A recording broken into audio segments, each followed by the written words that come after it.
el profesorado se sienta protegido y no cuestionado, como suele pasar habitualmente. El profesorado, en lugar de sentirse acompañado o apoyado por la administración y las familias, lo que se siente es cuestionado. Y, en último lugar, pues un refuerzo de recursos materiales e inversión en la escuela pública para que los centros tengan medios suficientes y atajar estas situaciones, o por lo menos tratar de paliarlas cuando se den. Estas medidas serán asumibles cuando haya voluntad política, por supuesto.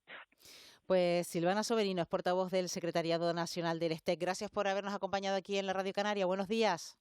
Gracias a ustedes por la invitación. Buenos días. Gracias. Leo aquí también algunos mensajes de los oyentes. Esa mala educación viene de casa, en las casas se educa y en las escuelas se enseña. Y punto, nos apunta esta oyente. También dice, buenos días, ¿por qué han bajado la ratio del docente y del personal laboral? No la bajan. Me refiero a la ratio de alumnos por el personal de comedor y también de administración. Llegamos a las 8 de la mañana, así que ya cedemos el testigo a nuestros compañeros de Buenos Días Canarias, a Pilar Romeo y Sacta Coronte. Buenos días. Buenos días, Estíbaliz. Buenos días, Canarias. La ruta atlántica se cobra más vida. Salvamento Marítimo ha rescatado a 108 personas que viajaban en Cayuco, en aguas cercanas a Canarias, 2 de ellas fallecidas, y este jueves llegaron al muelle de Arguineguín, en Gran Canaria. Llevaban además 10 días de travesía. En esa embarcación iban al menos 4 menores. Uno de los supervivientes tuvo que ser precisamente trasladado en helicóptero a un centro hospitalario, pero es que además hay otro rescate. En el sur de Tenerife llegaron 43 personas, todas en buen estado de salud. La embarcación fue localizada a 5 kilómetros de la costa. Esa, precisamente de migración, se ha hablado este jueves en un acto organizado por Coalición Canaria, en el que han participado también el gobierno regional y 33 entidades sociales. Hoy es viernes 16 de enero, comenzamos.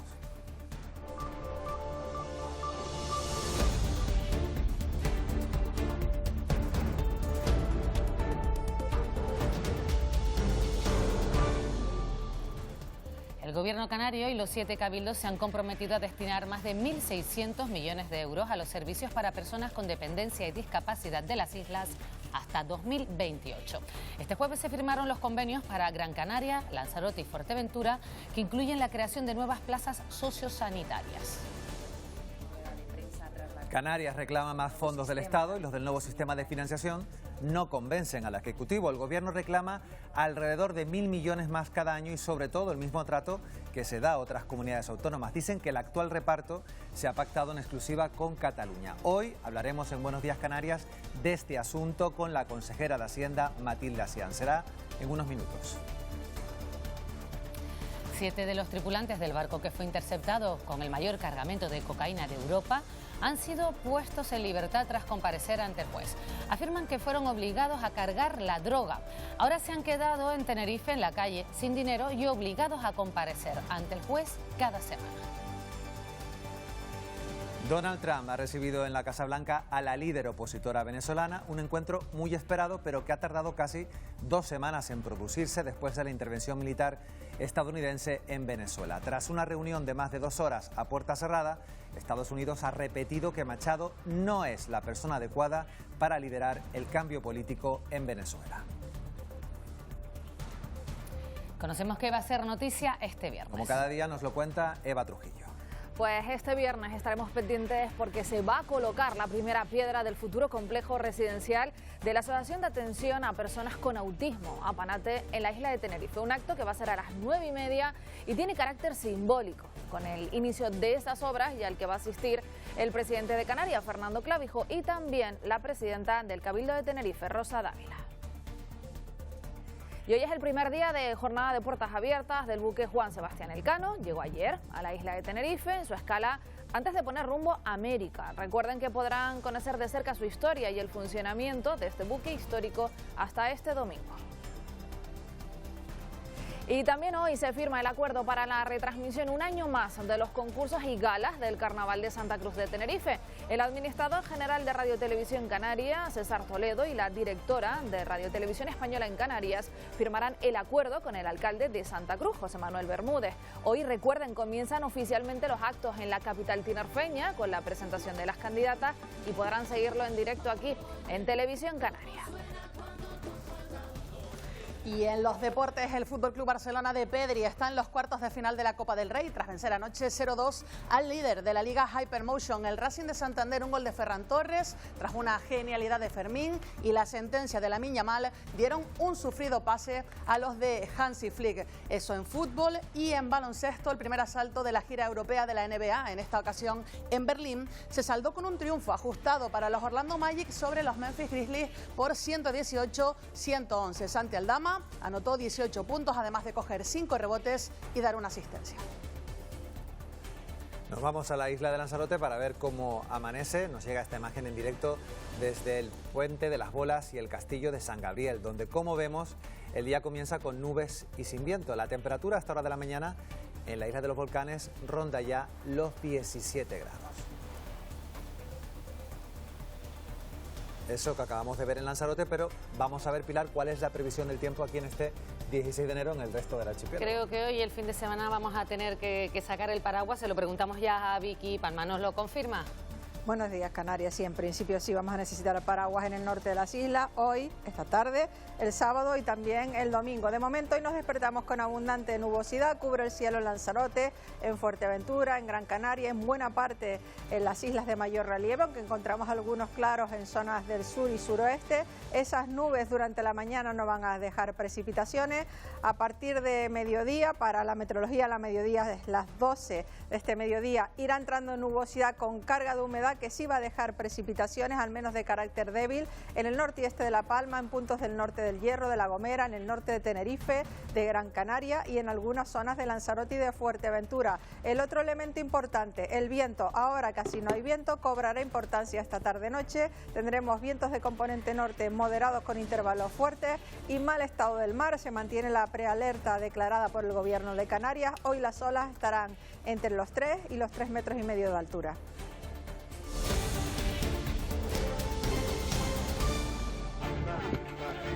How was your meeting with the president? Te amamos, todo el pueblo venezolano está contigo. Tener la seguridad que el presidente Trump está comprometido con la libertad de todos los presos políticos en Venezuela.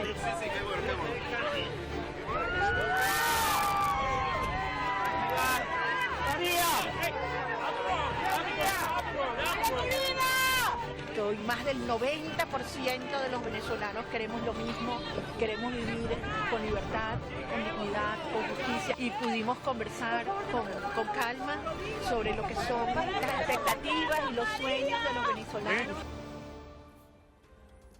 Y vamos a repasar ya las portadas que nos deja este viernes y comenzamos con el periódico La Provincia, esa imagen para la tragedia de la ruta migratoria, 2 muertes en un cayuco tras una semana a la deriva y en destacado rechazo al nuevo sistema de financiación autonómica. Canarias se rebela contra el maltrato financiero del Estado. Diario de Avisos destaca: el gobierno regional frena las elecciones del fútbol canario tras la investigación a Morales Mansito. La Dirección General de Deportes suspende cautelarmente todos los procesos electorales después de una impugnación interna que rompe los planes de reelección del presidente de la Federación Tinerfeña. Vamos ahora con Canarias 7, en imágenes afirma para obtener más recursos para el sistema de dependencia y en destacado Antonio Morales pide al Estado que frene la entrada de capital marroquí en Boluda.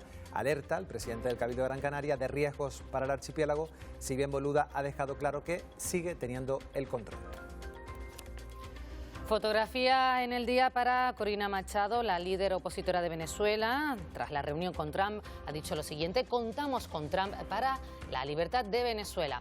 Y el principal titular tiene que ver con el modelo de financiación de los servicios básicos. Canarias se rebela contra el golpe a los fondos para sanidad y educación. Los periódicos nacionales, comenzamos con El Día, imagen impactante de la represión del régimen iraní, causa al menos 2.000 muertos. Y entrevista con el ministro de Asuntos Exteriores, José Manuel Álvarez. Y cerramos con el periódico El Mundo. La líder de Venezuela Democrática recibida en la Casa Blanca, Corina reclama ante Trump libertad y Estado de Derecho, titula.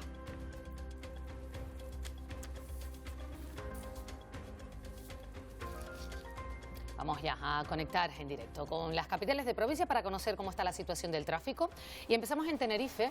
Esta que ven es la imagen en directo de la TF5 a su entrada, salida a la capital, también lo estamos viendo.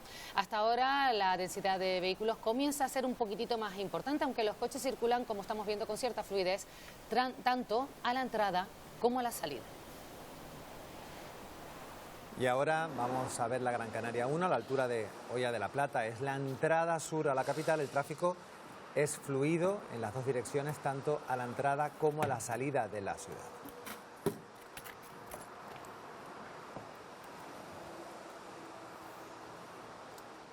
Canarias exige que el Estado retire su propuesta de financiación autonómica y que empiece a negociarla desde cero con todas las comunidades.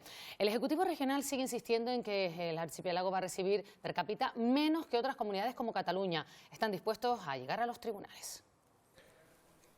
Lo que se conoce hasta ahora del nuevo modelo de financiación autonómico son las grandes magnitudes, que hablamos de un aumento de 20.975 millones, que a Canarias le corresponderían 611 millones anuales, más 500 correspondientes al Fondo de Compensación Interterritorial. El Gobierno no lo considera aceptable.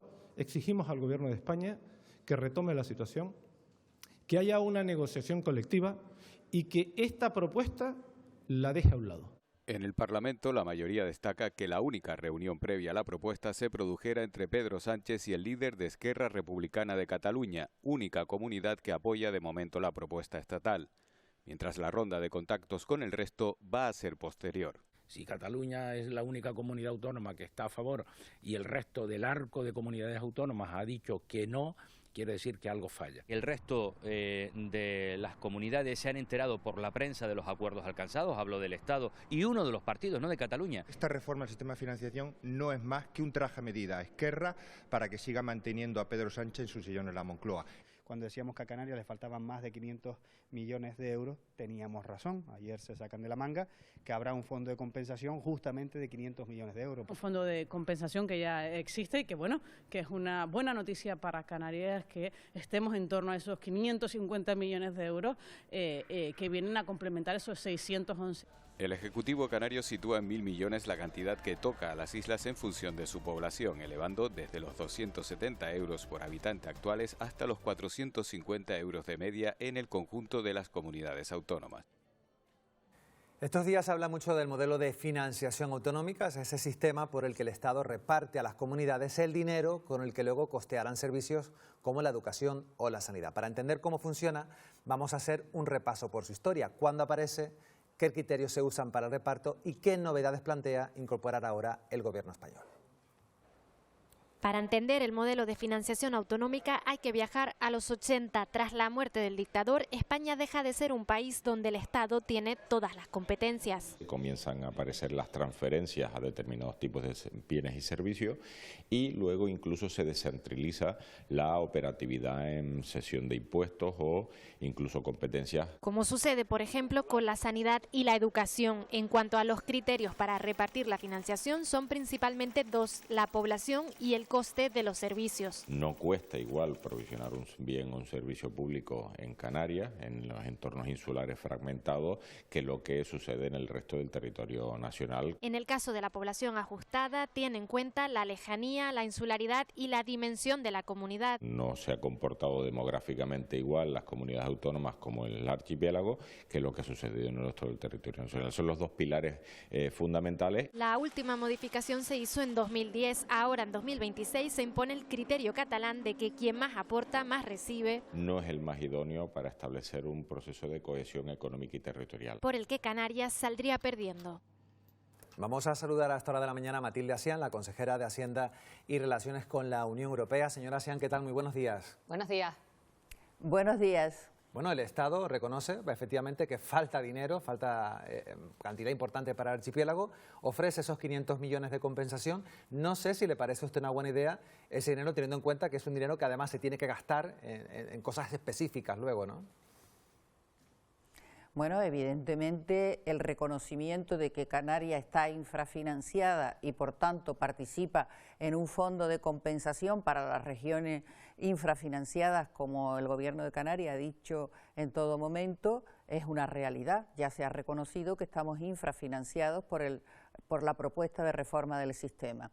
Ahora bien, como bien has comentado, ese fondo, de acuerdo con lo establecido en la Constitución, se tiene que destinar a determinadas inversiones. Es un fondo finalista, o sea, la Comunidad Autónoma Canaria no puede disponer de ese fondo para destinarlo a sanidad, educación o servicios sociales. Por tanto, nosotros aspiramos a tener la misma financiación que cualquier otro ciudadano español que vive en territorio continental o en las otras islas. Ahora se supone, señora Cian, que va a empezar a producirse una serie de reuniones bilaterales. ¿Cree usted que deberían haberse producido antes y no después de ese Consejo de Política Financiera y Fiscal? Bueno, evidentemente nosotros estamos en desacuerdo con los números que se nos han planteado, pero sobre todo estamos sorprendidos por la forma. Es decir, no es de recibo que una cosa que nos va a afectar a todos, que financia precisamente la sanidad, la educación, los servicios sociales y además es algo estructural. Piénsese que el anterior sistema, actualmente vigente, es de 2009. Estamos en 2026 y no se ha cambiado, es decir, es un asunto tremendamente importante. Se pacte en Moncloa con un representante de un partido político, ni siquiera con un representante de la Administración Autonómica Catalana. Nosotros establecemos y deseamos que se haga de acuerdo con la multilateralidad prevista en la normativa vigente, porque lo que es de todo debe de decidirse entre todos. Consejera, ¿de dónde van a salir esos 21.000 millones que se van a repartir? Porque ayer el vicepresidente de Canarias lanzaba una pregunta al aire, decía que esperaba que no supusiera un incremento de impuestos para el ciudadano. Bueno, si se ponen más recursos, vamos a ver, el dinero que se pone para repartir el sistema de financiación autonómico es el dinero que pagamos todos los contribuyentes, vivamos donde vivamos. Claro, unos ponen más que otros porque tienen más riqueza comparativa. Nuestro sistema tributario exige hacerlo con los principios de progresividad y capacidad económica. ¿Qué ocurre? Si un territorio tiene personas y empresas con mayor capacidad económica, pues tributará más que otro que tiene menos. Esto es evidente. Ahora, el reparto de lo mismo debe de hacerse de acuerdo con el coste efectivo de la prestación de los servicios. ¿Qué ocurre? Que nosotros, en este caso particular, al poner 20.000 millones, incluir en ello una cesión del IVA importante, nos consideramos perjudicados porque no se nos compensa. El IVA pasa de ser cedido en el 50 al 56,5%. También es verdad que se cede el IVA minorista. En ninguna de estas dos cuestiones nosotros participamos. Se nos reduce la compensación económica por el factor insular, por lo cual nos consideramos perjudicados. Esto es una cuestión clara. Y por otro lado, también preguntamos, vamos a ver, si usted va a poner más recursos en el sistema, aquí hay dos formas de obtener recursos, o sube los impuestos o la caja común baja y por tanto usted va a dejar de hacer alguna de las obligaciones que tiene como administración central. Y las únicas partidas importantes que hay para reducir podría ser, por ejemplo, las pensiones o cualquier otra transferencia a cualquier comunidad autónoma, entre ellos la nuestra, que tenemos importantes ayudas económicas para compensarnos precisamente de nuestra fragmentación, lejanía e insularidad. Recordamos que usted asistió a ese consejo con el resto de los representantes de su consejería, de la Consejería de Hacienda de las comunidades autónomas. Ni siquiera las comunidades autónomas gobernadas por el Partido Socialista dieron su visto bueno, tan solo Cataluña. Y aquí el presidente de Canarias ayer decía que en esa reunión al final pues hubo falta de concreción, que ni siquiera había un papel sobre la mesa, un documento al que acogerse. ¿Es así? Por supuesto, es así. Y lo único que se nos volvió a explicar es el PowerPoint que tiene el Ministerio colgado, la página, y la rueda de prensa. Es decir, nosotros nos enteramos primeramente por Junqueras que se aceptaba el principio de ordinalidad, luego la ministra ha matizado que no se acepta el principio de ordinalidad, sino que hay una tendencia a la ordinalidad, es decir, a repartir más fondos a aquellas comunidades que aportan más al sistema, pero no nos añadió un solo documento ni un solo dato más de lo que cualquier persona puede leer en la rueda de prensa que dio la ministra anterior al Consejo de Política Fiscal y Financiera. Sí, pero otra de las discrepancias no solamente es ese IVA del que usted hablaba anteriormente, Canarias no disfruta, sino también ese fondo climático destinado a las zonas del Mediterráneo. También Canarias aquí se ve perjudicada. Sí, mire, hay tres cuestiones que en el reparto salimos perjudicados en Canarias. Uno es que se rebaja la compensación por el factor insularidad. Otro es la participación en el IVA, que se incrementa del 50 al 56,5 y además se prevé la posibilidad de ceder el IVA de las pymes. Nosotros no tenemos esta posibilidad de participar en ninguno de esos dos conceptos.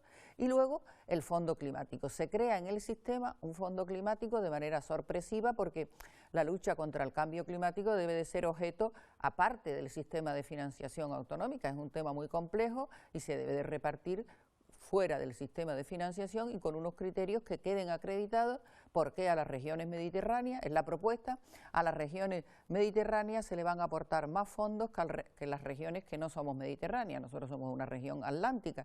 Entonces se le pidió en el Consejo de Política Fiscal y Financiera cuáles eran los estudios técnicos que avalaban el hecho de que había mucho mayor riesgo por las consecuencias climáticas en determinados territorios y en otros menos. No se ha aportado ese estudio y entonces no podemos saber. Lo que sí nosotros sabemos es que Canarias es un territorio frágil y con muchas consecuencias del clima, muy dependientes del clima en el sentido de la sequía, las emergencias hídricas. Incluso también tenemos un fenómeno muy importante como son el riesgo volcánico. Es decir, que no entendemos por qué se nos deja fuera o se nos contempla de menor medida que las regiones mediterráneas en el fondo climático. Bueno, estaremos muy pendientes de este asunto, tal y como exigía ayer el vicepresidente de Canarias, que pedía y deseaba que estas negociaciones comenzaran desde cero para que Canarias también saliese beneficiada. Matilde Asián, consejera de Hacienda, gracias por atendernos. Buenos días. Buenos días. Gracias y buenos días. Y nosotros continuamos con más asuntos. Las 8 islas recibirán más de 1.600 millones de euros destinados a la dependencia y la discapacidad. Y entre los objetivos principales está la creación de nuevas plazas de día y de asistencia. Solo en los últimos 2 años y medio se han sumado al sistema casi 27.000 nuevos usuarios. Se han firmado los convenios plurianuales con los 3 cabildos de la provincia oriental. Convenios que ponen sobre la mesa los fondos para la atención de las más de 68.000 personas que ahora mismo tienen derecho reconocido dentro del sistema de dependencia canario. Que va a suponer para nuestro cabildo la incorporación de 75 millones de euros para el periodo 25-28 con un arranque de 847 plazas. Con este convenio pasamos de 300 plazas sociosanitarias a 442, son 35 millones de euros en las que también el Cabildo aporta más de 9,5 millones. Sin duda se estabiliza financieramente la prestación de los servicios de atención a la dependencia y se incrementan 274 plazas respecto al convenio anterior y los importes unitarios de los servicios. El Gobierno anuncia nuevo plan de inversiones sociosanitarias próximamente para el que quiere contar con parte de los fondos del FEDECAN. Con lo cual pondremos recursos para ese tercer plan, abriremos la posibilidad para que aquellos cabildos en función de necesidades puedan utilizar fondos del FEDECAN para la construcción de esas infraestructuras sociosanitarias y también estamos abriendo la posibilidad también de la colaboración público-privada. El Ejecutivo ha destacado la reducción en 1 año de la lista de espera para recibir la prestación. La ruta canaria vuelve a cobrarse víctimas. 2 personas fallecidas estaban entre las 108 que pudo rescatar Salvamento Marítimo y que este jueves llegaron hasta el muelle de Arguineguín en Gran Canaria. Además, en otro rescate, en el sur de Tenerife, llegaron 43 personas, todas, eso sí, en aparente buen estado de salud. Precisamente de migración se habló ayer en un acto organizado por Coalición Canaria en el que participaron también no solamente el Gobierno regional, sino 33 entidades sociales. Al término de 2025, la llegada de personas migrantes a las costas canarias habían caído más de un 60% respecto al año anterior. Un dato que, a pesar de ser llamativo, no se tradujo en un alivio sustancial en los centros de acogida. Ahora el gobierno regional hace balance con las distintas entidades sociales de todo lo que ha hecho en estos años de legislatura y lo que queda por hacer. Lo que dijimos y lo que llegamos al acuerdo es que íbamos a modificar o a luchar por modificar la ley de extranjería. Lo conseguimos y ¿qué es lo que queda? Pues que el Estado cumpla y que los niños y las niñas salgan de una manera más rápida, ¿no? Hasta el momento Canarias ha enviado más de 600 expedientes y la realidad es que han salido 100 menores migrantes. Menores que siguen en el punto de mira de las administraciones. En el archipiélago hay casi 800 expedientes de desapariciones. Ahora estamos en un trabajo con el Cuerpo Nacional de Policía y con la Policía Canaria para ir esclareciendo cuál es la situación de todos estos expedientes y de todos estos menores, ¿no? Hay casos en los que estos menores sencillamente se fugan porque en época de fin de año desaparecen de los centros, luego vuelven a retornar, hay veces que los expedientes quedan abiertos. El Gobierno de Canarias continuará su ronda de encuentros con entidades de ámbitos como vivienda, sector primario o turismo. La eurodiputada y secretaria política de Podemos, Irene Montero, ha viajado hasta Argelia para estudiar la situación de los derechos humanos del pueblo saharaui, que permanece en los campos de refugiados de Tinduf. Durante su estancia ha aprovechado para conocer escuelas, guarderías, un viaje muy distinto al que realizaba una delegación canaria. La diputada Noemí Santana, recordamos, y el consejero de Cooperación Institucional y Solidaridad Internacional del Cabildo de Gran Canaria, Carmelo Ramírez, y el secretario de Comunicación de Podemos Canarias, Fernando Ruiz, se quedaron a las puertas de visitar el Aaiún.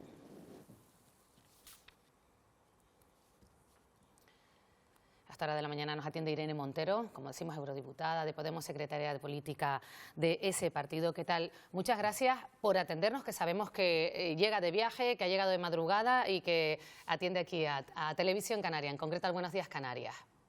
Al contrario, muy buenos días y muchísimas gracias por escucharnos y por dar voz a la lucha del pueblo saharaui, que hay muchísima gente en Canarias muy solidaria con el pueblo saharaui y que quiere que España ayude al pueblo saharaui frente a la dominación colonial marroquí.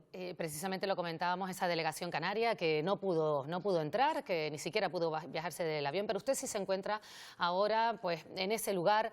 ¿Qué está viendo y cuál es la misión? Bueno, como saben, se cumplen ahora 50 años de la proclamación de la República Árabe Saharaui Democrática. Estamos en un momento en el que vemos cómo los saharauis llevan 50 años viviendo en uno de los lugares más inhóspitos de la tierra, en medio del desierto, porque hubo una potencia colonizadora, Marruecos, que ocupó ilegalmente sus tierras, las invadió, las ha ocupado ilegalmente y, por tanto, han sido forzosamente expulsados y viven en esa frontera, ¿no?, de Argelia con el Sáhara Occidental, con la que es su tierra, y tienen un muro que es uno de los más grandes y más peligrosos del mundo y no pueden volver a su tierra ni, por supuesto, disfrutar de sus riquezas que están siendo expoliadas por Marruecos, poniendo en riesgo no solamente al Sáhara y al pueblo saharaui, sino también a Canarias, porque, como sabemos, Marruecos, junto a sus grandes aliados, que son Estados Unidos e Israel, las grandes amenazas de la humanidad, está haciendo prospecciones petrolíferas, porque una de las riquezas que parece tener el Sáhara pues podrían ser bolsas de petróleo muy cercanas a aguas canarias, es donde se están haciendo esas prospecciones. Entonces, el objetivo era ver esas condiciones en las que están viviendo los refugiados y las refugiadas saharauis. La mayoría de la población saharaui vive fuera de su territorio, que permanece ocupado. Por eso es increíble que España no diga nada cuando una delegación española, una diputada nacional, un cargo público canario son impedidos de entrar en un territorio que es un territorio saharaui ocupado ilegalmente por las fuerzas de ocupación marroquíes y que les permiten hasta incluso entrar en un avión español para impedirles el paso a representantes públicos que tenemos la obligación de vigilar y garantizar el cumplimiento de los derechos humanos. Yo creo que es muy importante que todo el mundo sepa que apoyando el plan de autonomía marroquí y apoyando la colonización y la ocupación ilegal del territorio saharaui por parte de Marruecos, España no solamente está siendo cómplice de crímenes internacionales y cómplice de una colonización y cómplice de todo el sufrimiento del pueblo saharaui, sino que también está poniendo en riesgo a Canarias, porque ese plan expansionista de Marruecos también tiene que ver con las aguas territoriales españolas y, en concreto, con las aguas territoriales canarias y con el pueblo canario. Preguntar, para usted, Canarias debe tener especial cuidado con pues, la estrategia, las ambiciones de nuestro país vecino.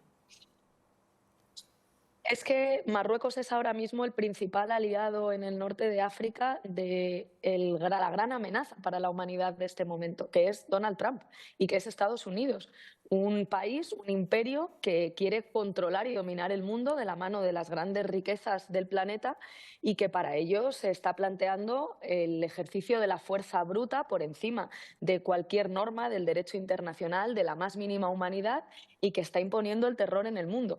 Y nosotros, en lugar de plantearnos firmes la defensa de nuestra soberanía, estamos mirando para otro lado cuando los crímenes los cometen frente a otros, pensando que así nunca nos va a tocar y haciendo el ridículo más espantoso, llegando al punto de que el gobierno se está planteando enviar tropas de la OTAN para enfrentarse al jefe de la OTAN en Groenlandia, porque resulta que el jefe de la OTAN está amenazando a sus propios aliados con tal de dominar el mundo. Y, mientras tanto, además, estamos perdiendo toda la credibilidad, porque yo creo que este momento en el que el imperialismo más bestia está intentando imponerse en el mundo y extender el terror y el terrorismo de Estado y bombardear los países que le da la gana, no podemos mirar para otro lado, ni podemos dejar nuestro futuro en manos de gente que un día dice una cosa y otro día dice otra. Tenemos que ser firmes, salir de la OTAN, defender nuestra soberanía, generar alianzas con los pueblos y con los países que quieran construir un mundo basado en el derecho internacional, en el respeto mutuo, en la paz, en los derechos humanos, en la sanidad, en la educación, en los servicios públicos y cuidarnos las unas a las otras, no permitir que un imperialismo como el de Estados Unidos imponga el terror en el mundo y ponga en peligro a todos nuestros países. Y ahora mismo, pues sí, creo que estamos en peligro y que Canarias está en peligro por el mayor aliado de Donald Trump y, por cierto, del Estado terrorista de Israel también en África. Y es que, de hecho, si la gente se da cuenta, en Canarias lo saben muy bien. Lo que le está haciendo Israel a Palestina es exactamente lo mismo que Marruecos le está haciendo al Sáhara Occidental.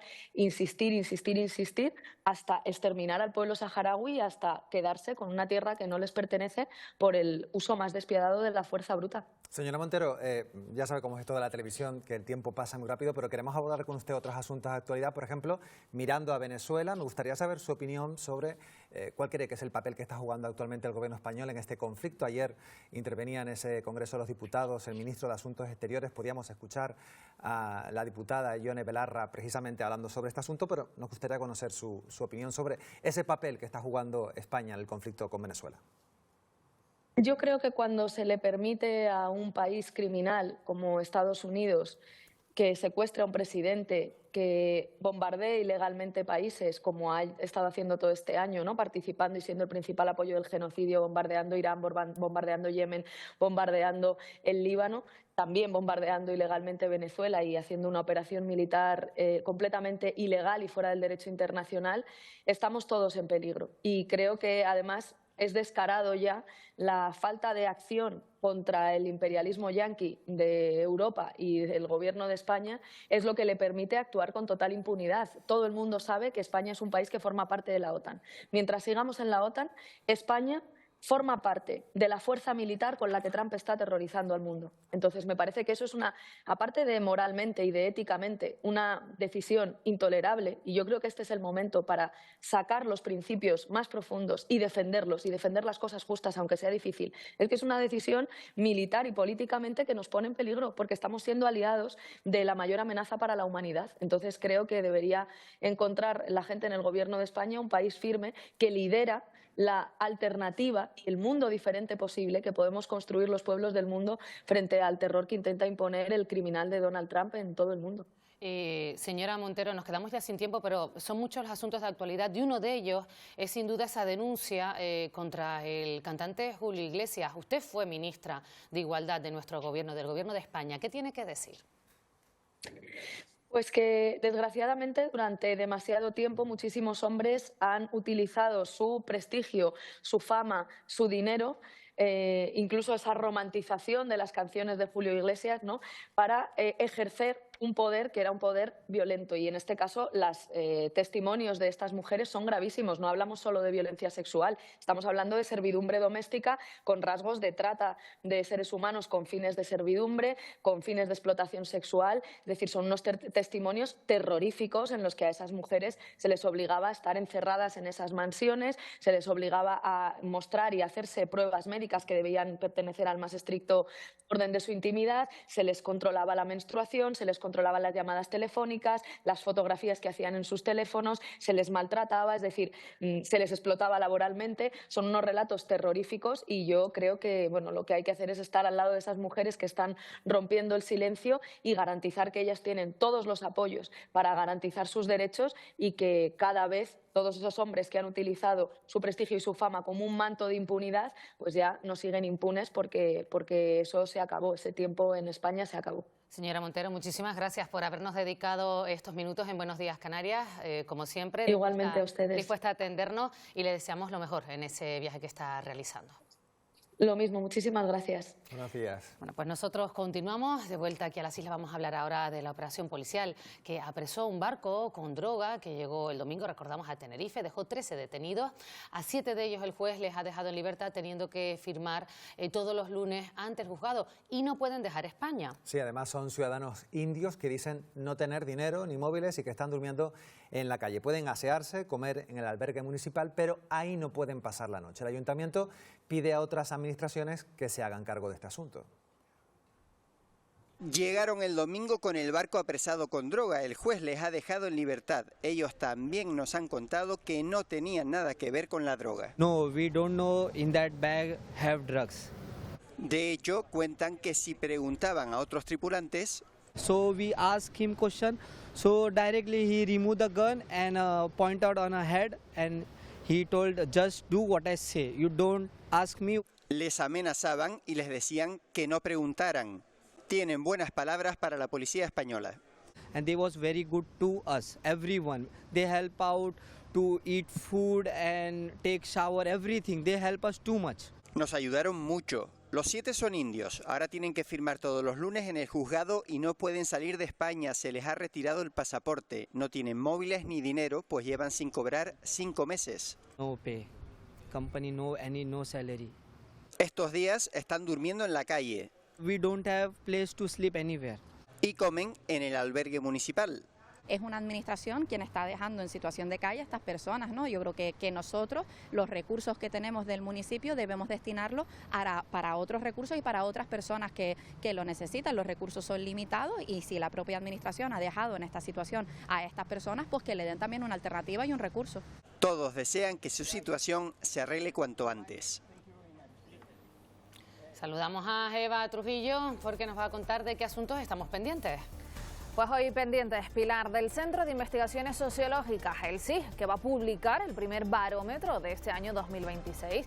Un informe que llega justo después de las elecciones en Extremadura, con esta tensión en Venezuela y mientras se debate el nuevo sistema de financiación autonómica. El último sondeo de 2025 mantenía al PSOE liderando. Ahora que arranca el año, pues lo hace recortando la distancia con el Partido Popular a solo 9 puntos.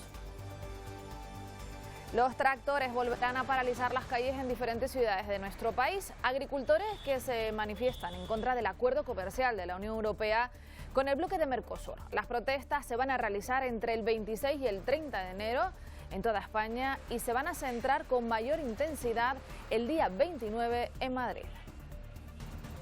También estamos atentos porque conoceremos los datos de la Seguridad Social referentes a la afiliación de trabajadores extranjeros en el último mes de 2025. Un año que ya saben fue récord para el empleo foráneo y que ha batido la barrera de los 3 millones. Un colectivo que mantiene una tendencia de crecimiento de forma estable durante el último año. Y al menos una de cada 3 jóvenes en nuestro país sufre acoso digital. Las que más lo sufren son las mujeres de entre 18 y 24 años. Lo padecen, por ejemplo, siendo acosadas por redes sociales. Son datos de la última encuesta de violencia machista realizada por el Ministerio de Igualdad. Bueno, estos son algunos de los asuntos que marcan la actualidad de esta jornada.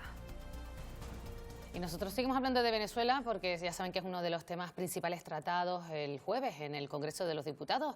El ministro de Asuntos Exteriores, José Manuel Álvarez, comparecía para explicar la posición del gobierno de Pedro Sánchez y ha llegado a asegurar que nadie ha hecho más por este país que España.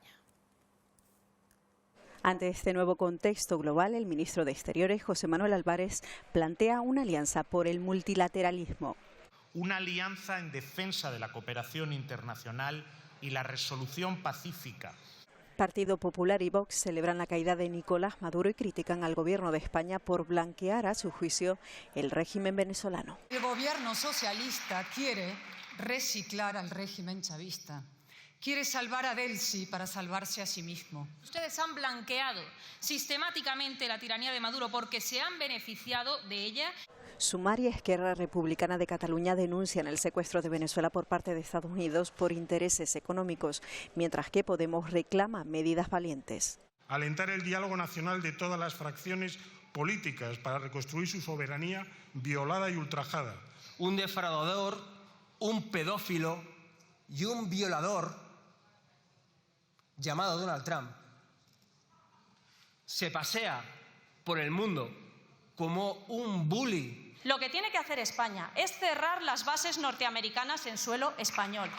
Coalición Canaria apeló al diálogo como vía para una transición hacia la paz. Todo el esfuerzo para iniciar ese camino que conduzca a lo que en definitiva todos hoy aquí han pedido: democracia, libertad. El Partido Socialista ha advertido de que el actual escenario es grave y preocupante porque se está intentando alterar el orden mundial. Hemos elegido el derecho internacional, el multilateralismo, la cooperación y la paz. En Estados Unidos, reunión entre María Corina Machado, líder de la oposición venezolana, y el presidente de Estados Unidos, Donald Trump. Un encuentro que no ha servido para que Trump le dé su confianza, mientras Machado le hacía entrega de la medalla del Premio Nobel de la Paz. Un marco dorado envolvía la medalla, lo estamos viendo, del Premio Nobel, con un mensaje en la parte superior en el que figuraba en gratitud por su extraordinario liderazgo para promover la paz. La líder de la oposición venezolana ha justificado el gesto como un detalle del pueblo venezolano por las acciones del presidente Trump para avanzar en su libertad. Me impresionó mucho lo claro que está, cómo conoce la situación en Venezuela. Yo le aseguré que la sociedad venezolana está unida, que hoy más del 90% de los venezolanos queremos lo mismo, queremos vivir con libertad. Vamos a saludar a José María Peredos, catedrático de Comunicación y Política Internacional de la Universidad Europea. ¿Qué tal? Muy buenos días. Hola, muy buenos días a todos. ¿Qué lectura podemos hacer de este encuentro? Un encuentro que aparece sin novedades, porque le ha dicho de nuevo a la opositora que es una persona maravillosa, pero que sin embargo no la ve con la suficiente fuerza como para llevar este gobierno de transición. Bueno, pues un encuentro que tiene yo diría un sentido pues más bien diplomático, de acercar posiciones, de no quebrantar sensibilidades, ¿no?, que pueden estar también muchas en la oposición venezolana, ¿no?, que obviamente pues veía a lo mejor en la inmediatez, ¿no?, la salida del régimen chavista, pues un objetivo.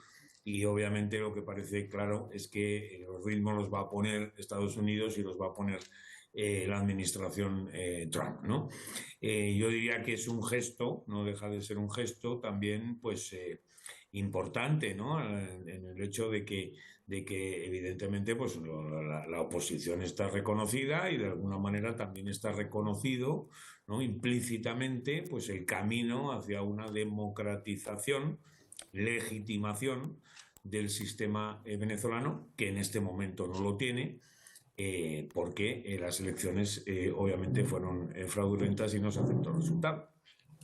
Este encuentro precisamente se produce pues un día después de que Donald Trump hablase pues con la presidenta ahora de Venezuela, con Delcy Rodríguez, diciendo que es una persona fantástica. ¿Cómo lo valora? Bueno, pues con esa diplomacia trumpista, ¿no?, que por una parte pues amenazo, por una parte soy muy duro, por una parte soy muy firme y luego por otra parte pues abro la puerta a hablar pues con Vladimir Putin, con Delcy Rodríguez o en su momento con el dictador norcoreano o con otras muchas personalidades. No es por hacer un saco ahí ni muchísimo menos, ¿no?, sino que está también abierto a esa concepción pues no necesariamente movida, ¿no?, por una relación democrática, una relación entre sistemas afines, etcétera, sino que sea una relación más abierta hacia otros líderes y sistemas, ¿no?, comprensible con ellos. Bueno, esto, pues de momento esa es la política fijada y esa es la doctrina Trump en este momento y la está poniendo en marcha. Muy bien, y desde el punto de vista de la comunicación y de la política internacional, ese gesto de que la opositora le entregara el premio Nobel, ¿qué lectura tiene?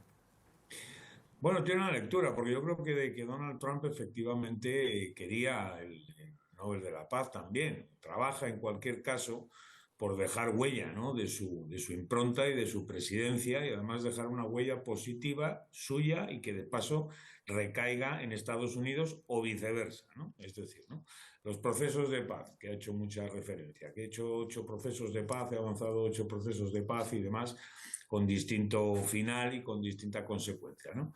Pero indudablemente pues está un poco en esa línea, es decir, Estados Unidos no solamente es first, sino que Estados Unidos pretende ser the best en la comunicación política, ¿no? Esto es importante. El soft power no es ese poder de atracción que ha sido históricamente, sino que ahora los actos que hago tienen que ser los mejores, ¿no? Y entonces, pues evidentemente, propiciar la paz, promover la paz y recibir un premio por ello, pues es algo que le viene bien, y también a Donald Trump como presidente, ¿no? Teniendo en cuenta además que, como siempre tiene en la recámara, ¿no?, esa, vamos a decir, ojeriza, permítaseme, ¿no?, a los líderes demócratas antecesores, pues como le dieron el premio Nobel de la Paz a Obama, pues oiga, ¿cómo no lo voy a tener yo, que además soy republicano, mucho más firme y no un demócrata de estos que son la oposición y que no tiene el mismo nivel, ¿no? Muy bien, pues José María Peredo, que es catedrático de Comunicación y Política Internacional de la Universidad Europea, gracias por atendernos. Muy buenos días. Pues nada, muy buenos días, encantado. Bueno, pues precisamente este nos va a servir como arranque del tiempo de tertulia. Lo hacemos hoy con Marian Álvarez. ¿Qué tal? Muy buenos días. Buenos días. También con Pepe Moreno. ¿Qué tal? Pepe? Buenos y días. Raquel García. Buenos días. Bueno, ¿les parece bien que empecemos hablando de este encuentro sin novedades? Porque al final ha servido para decir Trump que sí, que es una persona maravillosa, pero que usted no tiene los suficientes contactos en Venezuela para liderar esta transición. Aunque no ha trascendido mucho de qué han hablado en esa reunión en realidad, ¿no? Salvo algún titular que apunta que Trump se ha comprometido con María Corina a que haya elecciones en Venezuela. Algún día. Poco ha trascendido sobre de qué han hablado durante tanto tiempo, porque al fin y al cabo durado la reunión un par de horas, no creo que tardará en entregarle la medalla que no el Nobel, que el Nobel no se lo puede entregar, le puede entregar la medalla. Y efectivamente ya desde antes entendíamos que María Corina no cuenta todavía con una estructura que le permita pues asumir responsabilidades dentro del país, ¿no? Y esa es una duda que no solo tiene Trump, que tienen muchos, ¿no? Y quizás hubiese gustado que se avanzara un poquito más, pero a día de hoy sigue siendo, desgraciadamente, el sistema el que mantiene esos compromisos, especialmente en las Fuerzas Armadas, ¿no? Que es lo que... ¿Qué pretende María Corina Machado entregándole bueno, la medalla? ¿Qué pretende con ese gesto? Yo creo que de alguna manera era como contentar a un niño chico, ¿no? Sí. De darle ese regalo que era el premio Nobel de la Paz y darle una réplica, que luego se ha visto que no era una réplica, pero ayer Donald Trump le hizo a María Corina una serie de gestos que no le hacía ningún mandatario. Por ejemplo, le hizo acreditar en la garita de la Casa Blanca como si fuera alguien que pasaba por allí y que de alguna manera no tenía por qué hacerlo.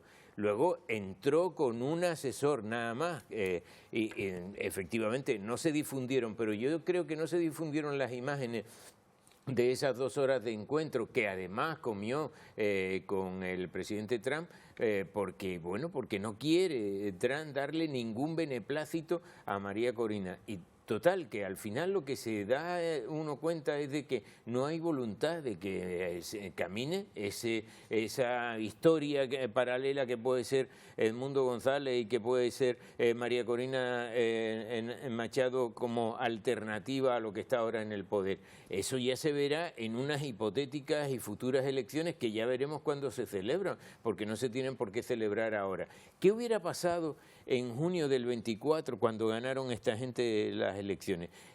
Si se le hubiera entregado el poder, se le hubiera entregado también el poder del ejército. Eso es lo que nos está en este momento teniendo una serie de incongruencias o incompatibilidades a la hora de poder llevar a cabo esto, porque no se lo dan, porque dice que no tiene el respeto. Oiga, pero si ganaron unas elecciones, ¿no?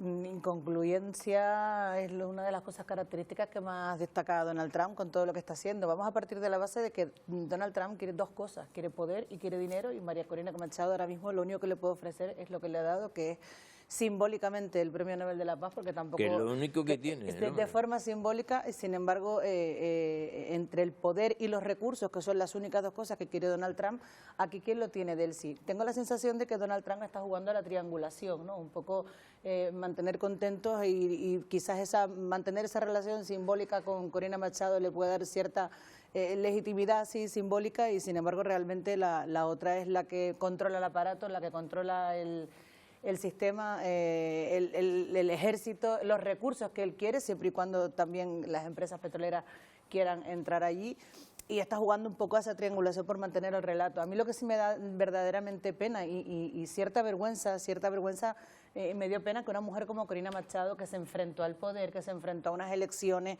que ejerció de repente un liderazgo poderoso que el mundo alababa frente a un régimen que parecía no poder terminarse, y de repente esta pleitesía, servilismo a Donald Trump, que quiero entender que lo está haciendo porque ella sabe perfectamente que a este señor lo único que le gusta es que le toquen las palmas, y ella lo único que puede hacer es tocarle las palmas. Entonces no sé si, pero claro, este triángulo que está jugando Donald Trump puede causar dos cosas, porque viendo a Delcy Rodríguez decir como, bueno, pero si llego a Washington lo voy a hacer de pie, o sea, con estos populismos, no sé hasta qué punto la gente del sistema o del régimen pueda empezar a debilitarse con el liderazgo, de la misma manera que el liderazgo o las personas que seguían a Corina vean de repente esa pleitesía y bueno, podrá llegar algún día ese momento en el que toca hacer unas elecciones, pero mientras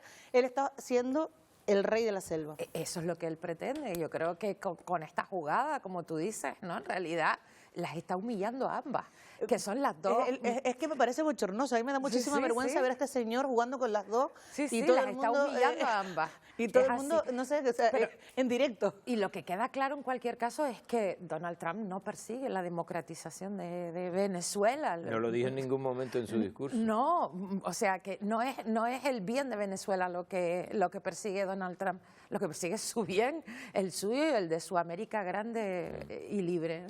Yo creo que es que no lo dijo en ningún momento. Habló del petróleo, pero no habló nunca de la democracia. Y a todos nos sorprendió aquella declaración el mismo día del golpe de Estado que daba el día 3 de enero. Nos sorprendía a todos decir, por ejemplo, que María Corina Machado no tenía ni el respeto ni los votos necesarios para alcanzar el poder. Incluso hubo gente que había aplaudido la salida de Maduro, que se quedó casi con las manos congeladas en aquel momento de no saber qué es lo que iba a seguir. Entonces, dijo 27 veces la palabra petróleo, pero no dijo ninguna la de democracia. ¿Qué es lo que podemos esperar? Están gobernando. Ayer yo vi unas imágenes en donde aparecía la presidenta encargada, Delcy Rodríguez, y a su lado Diosdado Cabello, y Diosdado Cabello era una de las figuras que iba a quitar o que pertenecían al chavismo más rancio que pueda haber en Venezuela. Bueno, pues estaba allí Diosdado Cabello. ¿Dijo algo alguien en contra de esa historia? Yo creo que no. Sí, hemos dejado de reivindicar que se suelte a Maduro. De todas maneras, yo creo que verles sentados dentro de una comparecencia no significa que tampoco que no tengan posibilidad de que en un momento tengan grietas entre ellos. O sea, probablemente en Trump estaría eso, cuando él habla en público y suelta mensajes como yo hablo con Delcy es encantadora, hace todo lo que quiero. O sea, al final todo eso es lo que estás envenenando a todo lo que llega alrededor. De Venezuela seguiremos hablando, porque queremos avanzar y hablar de otro asunto. Respuesta tajante del presidente de AENA a las pretensiones del gobierno canario de gestionar conjuntamente los aeropuertos del archipiélago. Hace unos días el Ejecutivo, recordamos, reclamaba que el Estado le ceda competencias, una opción que recoge el Estatuto de Autonomía, pero el presidente de AENA rebaja esa posibilidad. Según Maurici Lucena, se puede mejorar la coordinación, pero no participar en la gestión. Transferencias de aeropuertos a terceros o cesión de parcelas de gestión de los aeropuertos de AENA como resultado de acuerdos políticos por mucho que un gobierno hipotético quisiera imponerlas en el Consejo de Administración de AENA, serían nulas de pleno derecho. Bueno, pues con este tipo de acciones, el querer controlar también las competencias, participar en la gestión, sería una forma de solucionar para el Gobierno de Canarias asuntos como lo que ocurrió, ¿no?, en el aeropuerto del Hierro, donde pues la falta de personal en la torre de control, pues por eso tuvieron problemas durante, pues, recordamos ahora la Navidad. Y ahora le acaban de poner una multa precisamente por ese tipo de acciones, ¿no? La situación ahora mismo, yo entiendo perfectamente al presidente de AENA cuando dice que no va a entrar nadie en el Consejo de Administración a menos que pague. Es que, ¿qué es lo que iban a pagar? ¿Cómo se iba a sacar el dinero para poder entrar en el Consejo de Administración?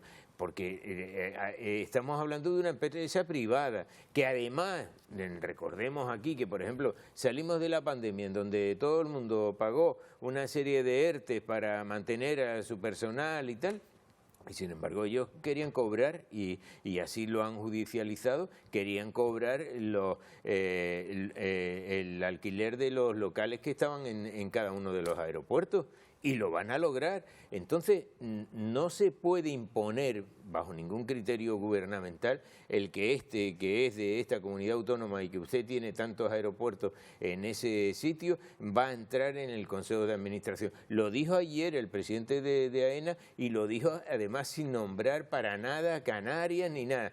Pero todos sabíamos que se estaba refiriendo a nosotros. ¿Cómo hemos sido tan posible que pudiéramos entrar en un Consejo de Administración sin poner un euro? Es que no tendríamos ningún tipo de responsabilidad a la hora económica, quiero decir, a la hora de poder llevar. Bien es cierto que aquí los 8 aeropuertos tienen un papel muy significativo y deberíamos tener algún tipo de competencia, pero eso no significa que entremos en una sociedad privada. Yo creo que el presidente de AENA se ha comportado como el perfecto godo, con perdón, o sea... Pero está defendiendo sus defendiendo intereses. sin ni siquiera nombrarlos, o sea, es un ninguneo que es completamente innecesario. Nosotros tenemos un estatuto de autonomía y los aeropuertos están en nuestro territorio, son además fundamentales, servicios esenciales, tendremos algo que decir. Y no nos pueden despachar así con ese, sin ni siquiera nombrarnos, me parece que no es.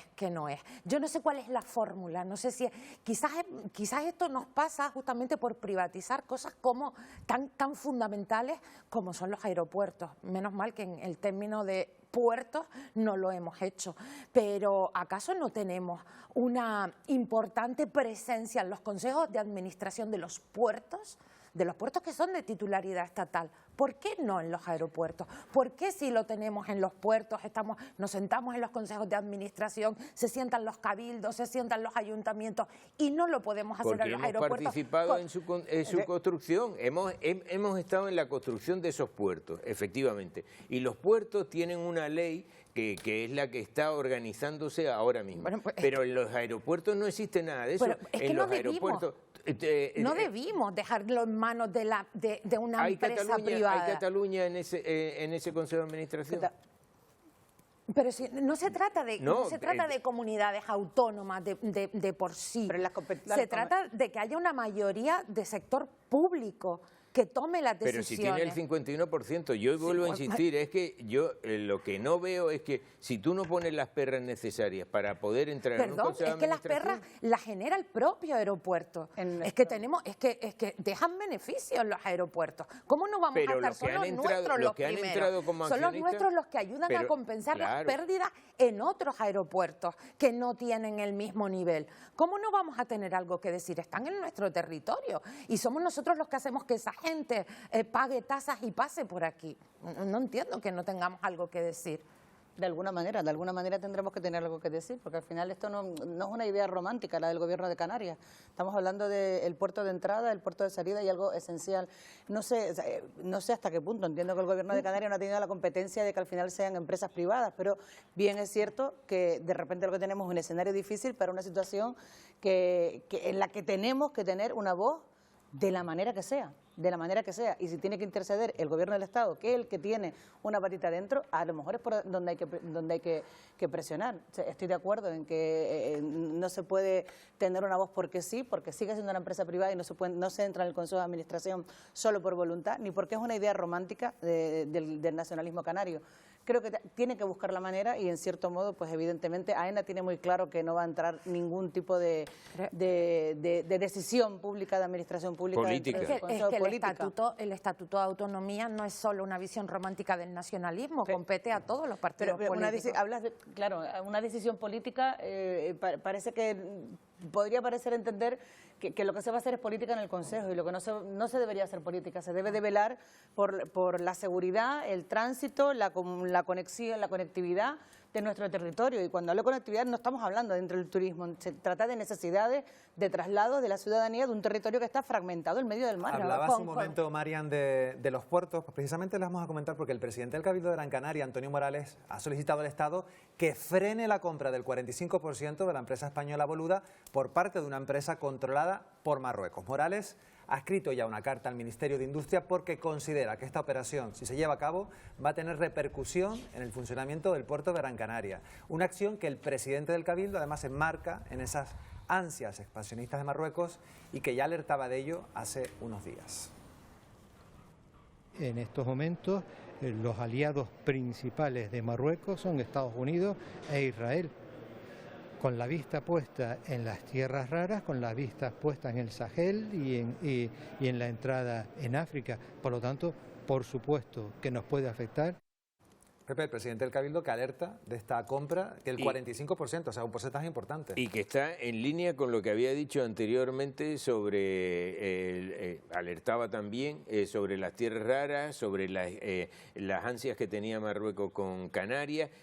En un escenario como el que ahora mismo se está imponiendo, con un socio como es Groenlandia, que pertenece a Dinamarca, y Dinamarca a la OTAN, a su vez el principal gestor de la OTAN también es Estados Unidos, y serían dos países que están dentro de una organización peleándola fuera, da la sensación de que tenemos Groenlandia, Dinamarca y Venezuela en medio de todo eso. ¿Tú crees que realmente si hubiera algo con Canarias nos harían caso? Yo creo que no nos harían caso porque bastante frente tienen abierto ya en la Unión, en la OTAN, como para hacer este tipo de cosas. La Unión Europea además cada vez se debilita más porque ni siquiera tiene una acción conjunta en torno a todo esto. ¿Qué podríamos hacer? Tenemos el conflicto ahora de las perras a través de Mercosur, de cómo van a entrar algunos productos. ¿Tú crees que realmente alguien haría caso si hiciera?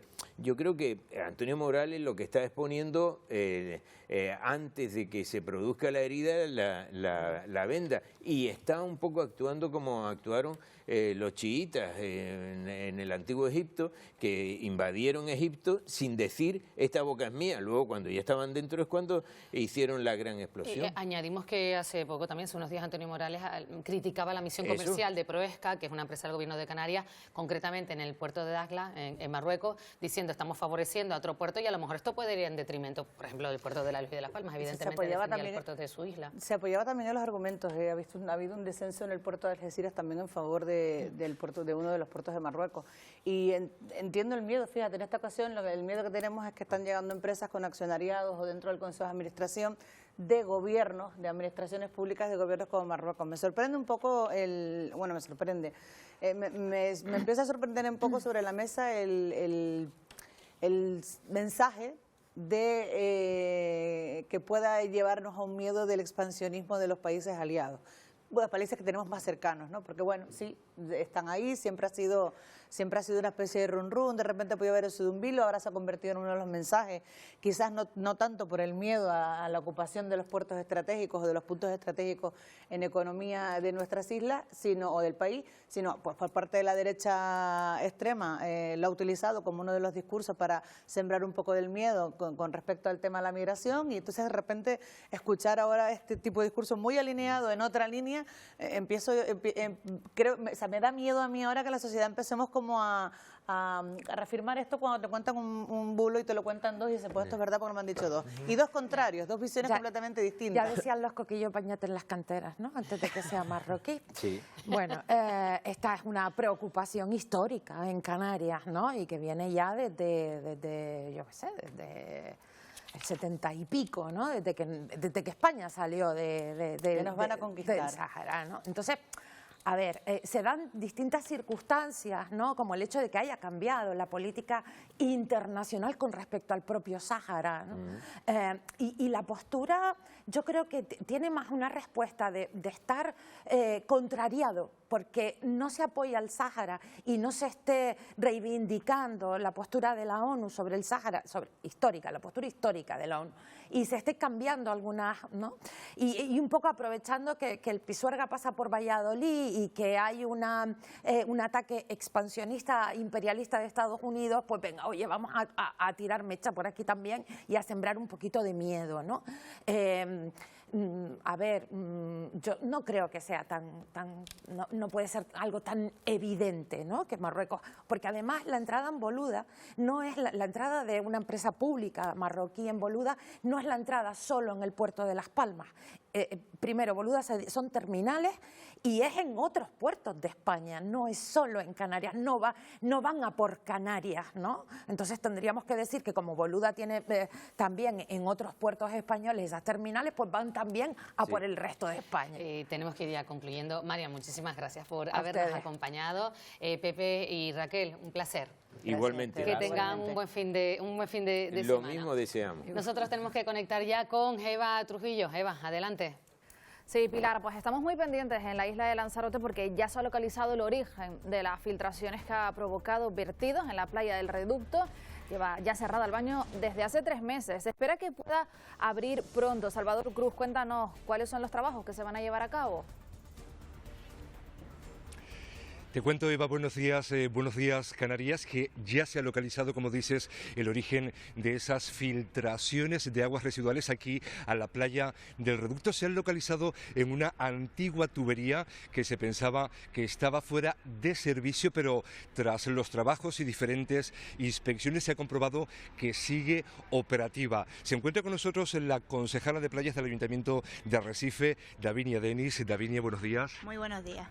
Davinia, esta misma semana el consejero del Cabildo de Lanzarote del Consorcio del Agua nos aseguraba que la intención era comenzar esos trabajos para sellar la tubería esta misma semana, pero de momento esos trabajos, Davinia, no han comenzado. ¿Hay alguna fecha prevista para el comienzo de esos trabajos? Bueno, pues como bien comentó el consejero Domingo Cejas, se iniciarán los trabajos cuanto antes para poder solventar este problema que tenemos en la playa del Reducto, que ya ha ido mejorando según las actuaciones que se han estado realizando en el punto de origen de estos vertidos, y que gracias a ello ya llevamos más de un mes con las analíticas conformes por parte de Salud Pública para el baño en la playa. La idea, Davinia, es sellar esa tubería y una vez que la tubería esté completamente sellada, como comenta, se volverán a realizar analíticas en la playa del Reducto. Y si esos análisis son favorables y Salud Pública lo determina, la intención es reabrir, como decimos, la principal playa de la capital de Lanzarote. Por supuesto, una vez que tengamos por parte de Salud Pública esa acta favorable, el Ayuntamiento procederá a retirar estos carteles y a abrir el baño en la playa.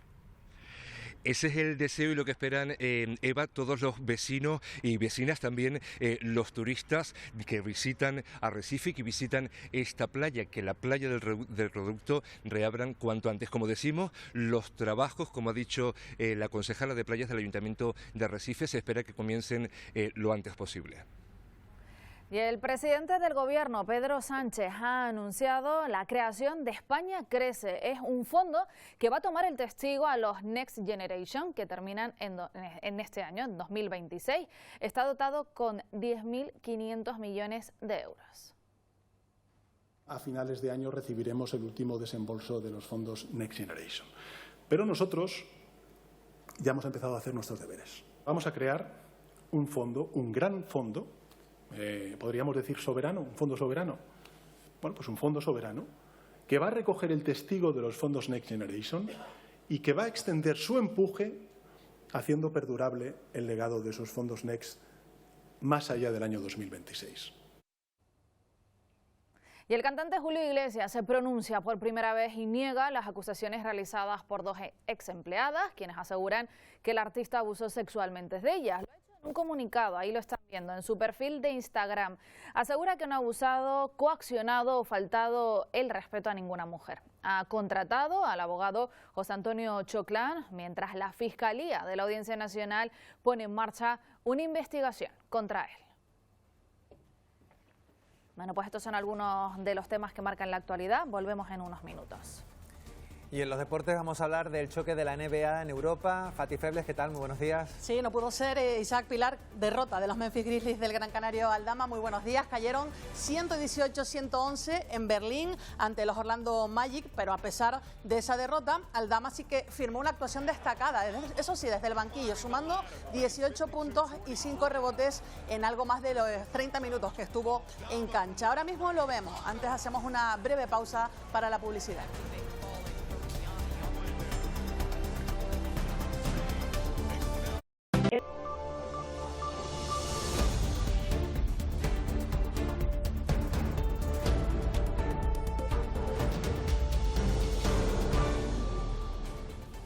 Seguimos en Buenos Días Canarias, ahora tiempo para los deportes.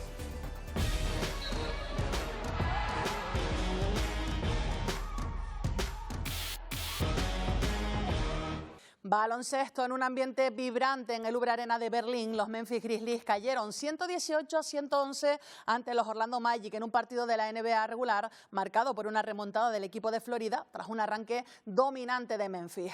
A pesar de la derrota, Santi Aldama firmó una actuación destacada desde el banquillo, sumando 18 puntos y 5 rebotes en algo más de 30 minutos, siendo importante en el inicio de Memphis y manteniendo al equipo dentro del encuentro hasta los compases finales. Sin embargo, la reacción ofensiva de los Magic, liderada por Paolo Banchero, y una defensa más firme en la segunda parte, terminó por decidir el choque.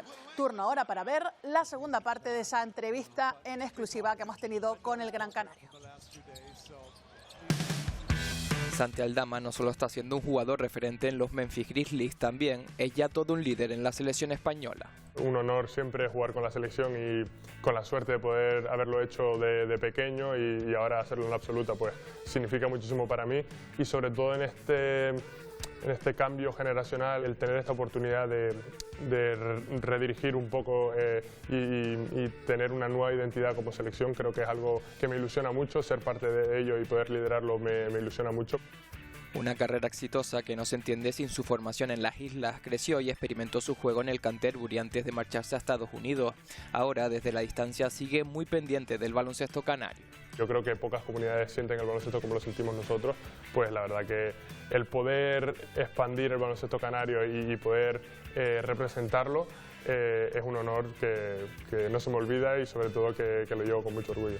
Lógicamente sigo al Gran Camás, pero bueno, el Tenerife lleva unos años que hacen un trabajo increíble con el equipo que tienen y bueno, siempre miro los resultados a ver qué tal van y me dan muchas alegrías. Y si se le pregunta si en un futuro volverá a jugar en las islas, no descarto nada. De momento el presente lo sitúa en la NBA, también defendiendo los colores de la selección española y llevando el nombre de Canarias por todo el mundo. Derbi en el Valle para una de las semifinales de la Liga Cabildo Insular de La Palma de lucha canaria. Aridane ante Tamanca, tercero y segundo en la fase regular, se miden este sábado en el encuentro semanal de Terrero y Gloria aquí en Televisión Canaria. En la fase regular un triunfo para cada uno en sus enfrentamientos directos. Todo apunta a mucha igualdad entre Aridane y Tamanca, también espectáculo garantizado porque ambas escuadras no se pueden dar margen para la lucha de vuelta. Hemos ido de menos a más y ahí los resultados nos avalan. Al final conseguimos ese tercer puesto, afianzarnos antes de que terminara la liga. Es mi primer año aquí, pero veo cómo se vive la lucha canaria y es bonito. Yo creo que el Camilo León lo va a agradecer y seguro que va a estar lleno ese día. El Camilo León quiere ser el de las grandes citas, pero el Municipal del Paso será el que dicte sentencia. Tamanca y el Club de Lucha Aridane pues siempre han tenido esa rivalidad, pero bueno, vamos a ir con todas las ganas del mundo y hacer que el público disfrute. Nos hemos puesto en algún momento primeros de grupo, pero bueno, al final hemos quedado segundos, que no estaba nada mal. La otra semifinal une a Tedote y Bediesta, aquí sí con favoritismo para el conjunto de San Andrés y Sauces. Más deportes. El otro día hablamos con el Molinas por Gran Canario y hoy toca el turno para el Arona Guanches. Comienza la Copa del Rey de hockey línea y los tinerfeños se miden en cuartos con los erizos rudos. Nos envían una declaración previa desde su misma pista. Empezamos con Erizos Rudos de Aranda, que es un equipo joven, un equipo físicamente muy potente. Y luego sábado semifinal y domingo la final. Esperamos que a un partido cualquier cosa puede pasar. Y adelantamos ahora los contenidos de Canarias es Deporte, que vuelve este sábado a la 1:30 de la tarde. Se cumple un año del traspaso de Aarón Martín al Al-Qisad de la Arabia Saudí, club que ha accedido al Orotabense al Mirandés. 12 meses de aprendizaje y crecimiento personal que repasamos en una reciente visita del ex blanquiazul a Tenerife. Visitamos también el gimnasio Riga Gym de Fuerteventura para conocer su trabajo con boxeadores con discapacidad intelectual. Álvaro Afonso, José Ramón Machín y Jorge David Fragiel son los protagonistas de una historia de superación en la que el boxeo funciona como herramienta de integración. También conoceremos a Yagranda Franeta, exjugadora, directora deportiva del Rocasa Gran Canaria y madre del entrenador del primer equipo de Dejan Ojeda.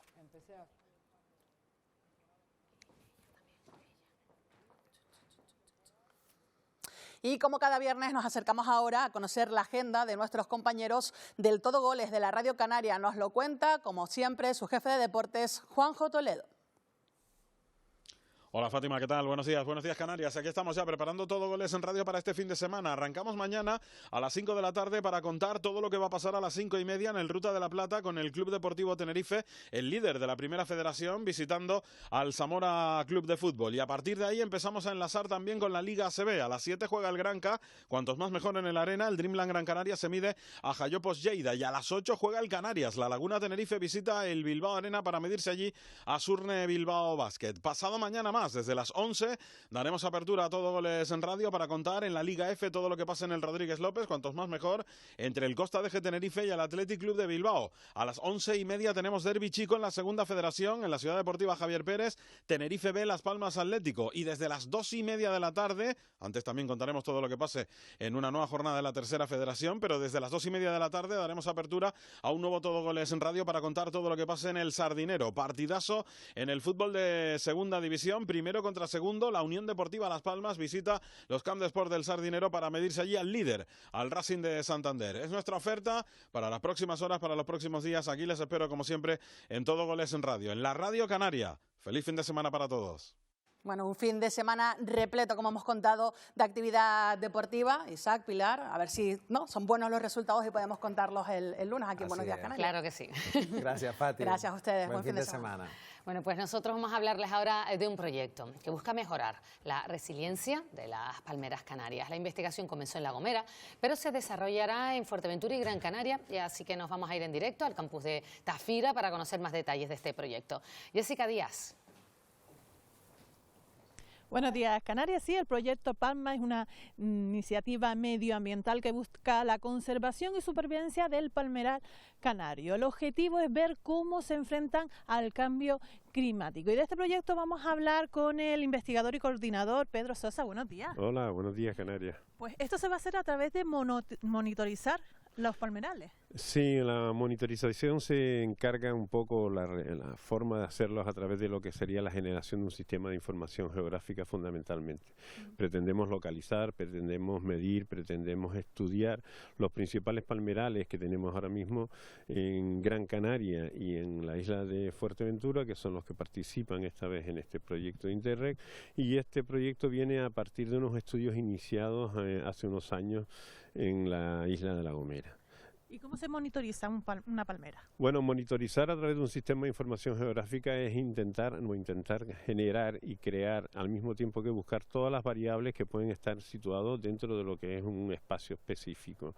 De tal manera que empezamos con variables medioambientales, territoriales, sistemas de localización de cada uno de los ejemplares de palmera, pues sexar la palmera, pues ejemplares machos, ejemplares hembras, cuánto miden, es decir, un conjunto de datos desde el punto de vista biótico como desde el punto de vista abiótico, desde lo que son precipitaciones que hay en cada uno de esos lugares, temperatura, inclinación del terreno, etcétera. ¿Cómo están ahora mismo las palmeras en Canarias? Sufriendo un poco también con el cambio climático. Tenemos que tener en cuenta que una de las cosas que tiene la palmera es que vive siempre en lugares donde hay agua en el subsuelo. Lo repetimos muchas veces, es un poco tener los pies en el agua pero la cabeza al sol, decimos en Canarias.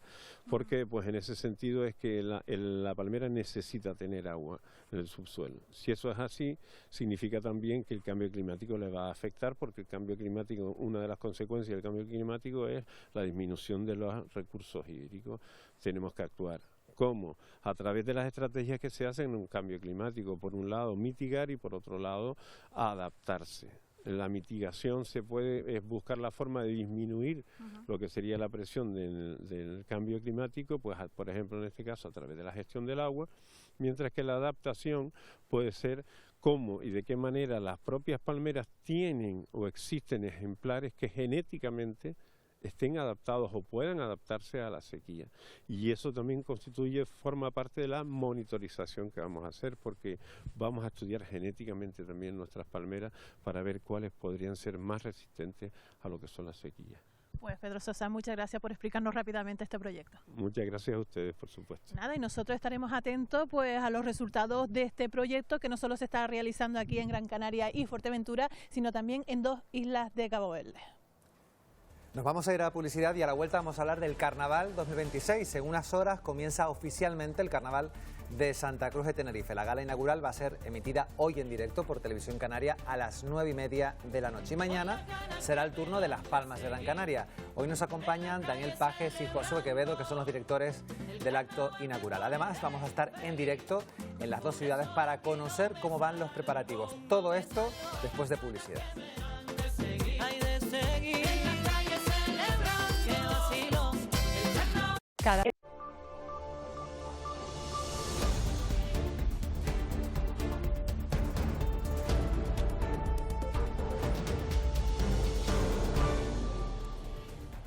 Vamos ya a conocer las noticias del carnaval.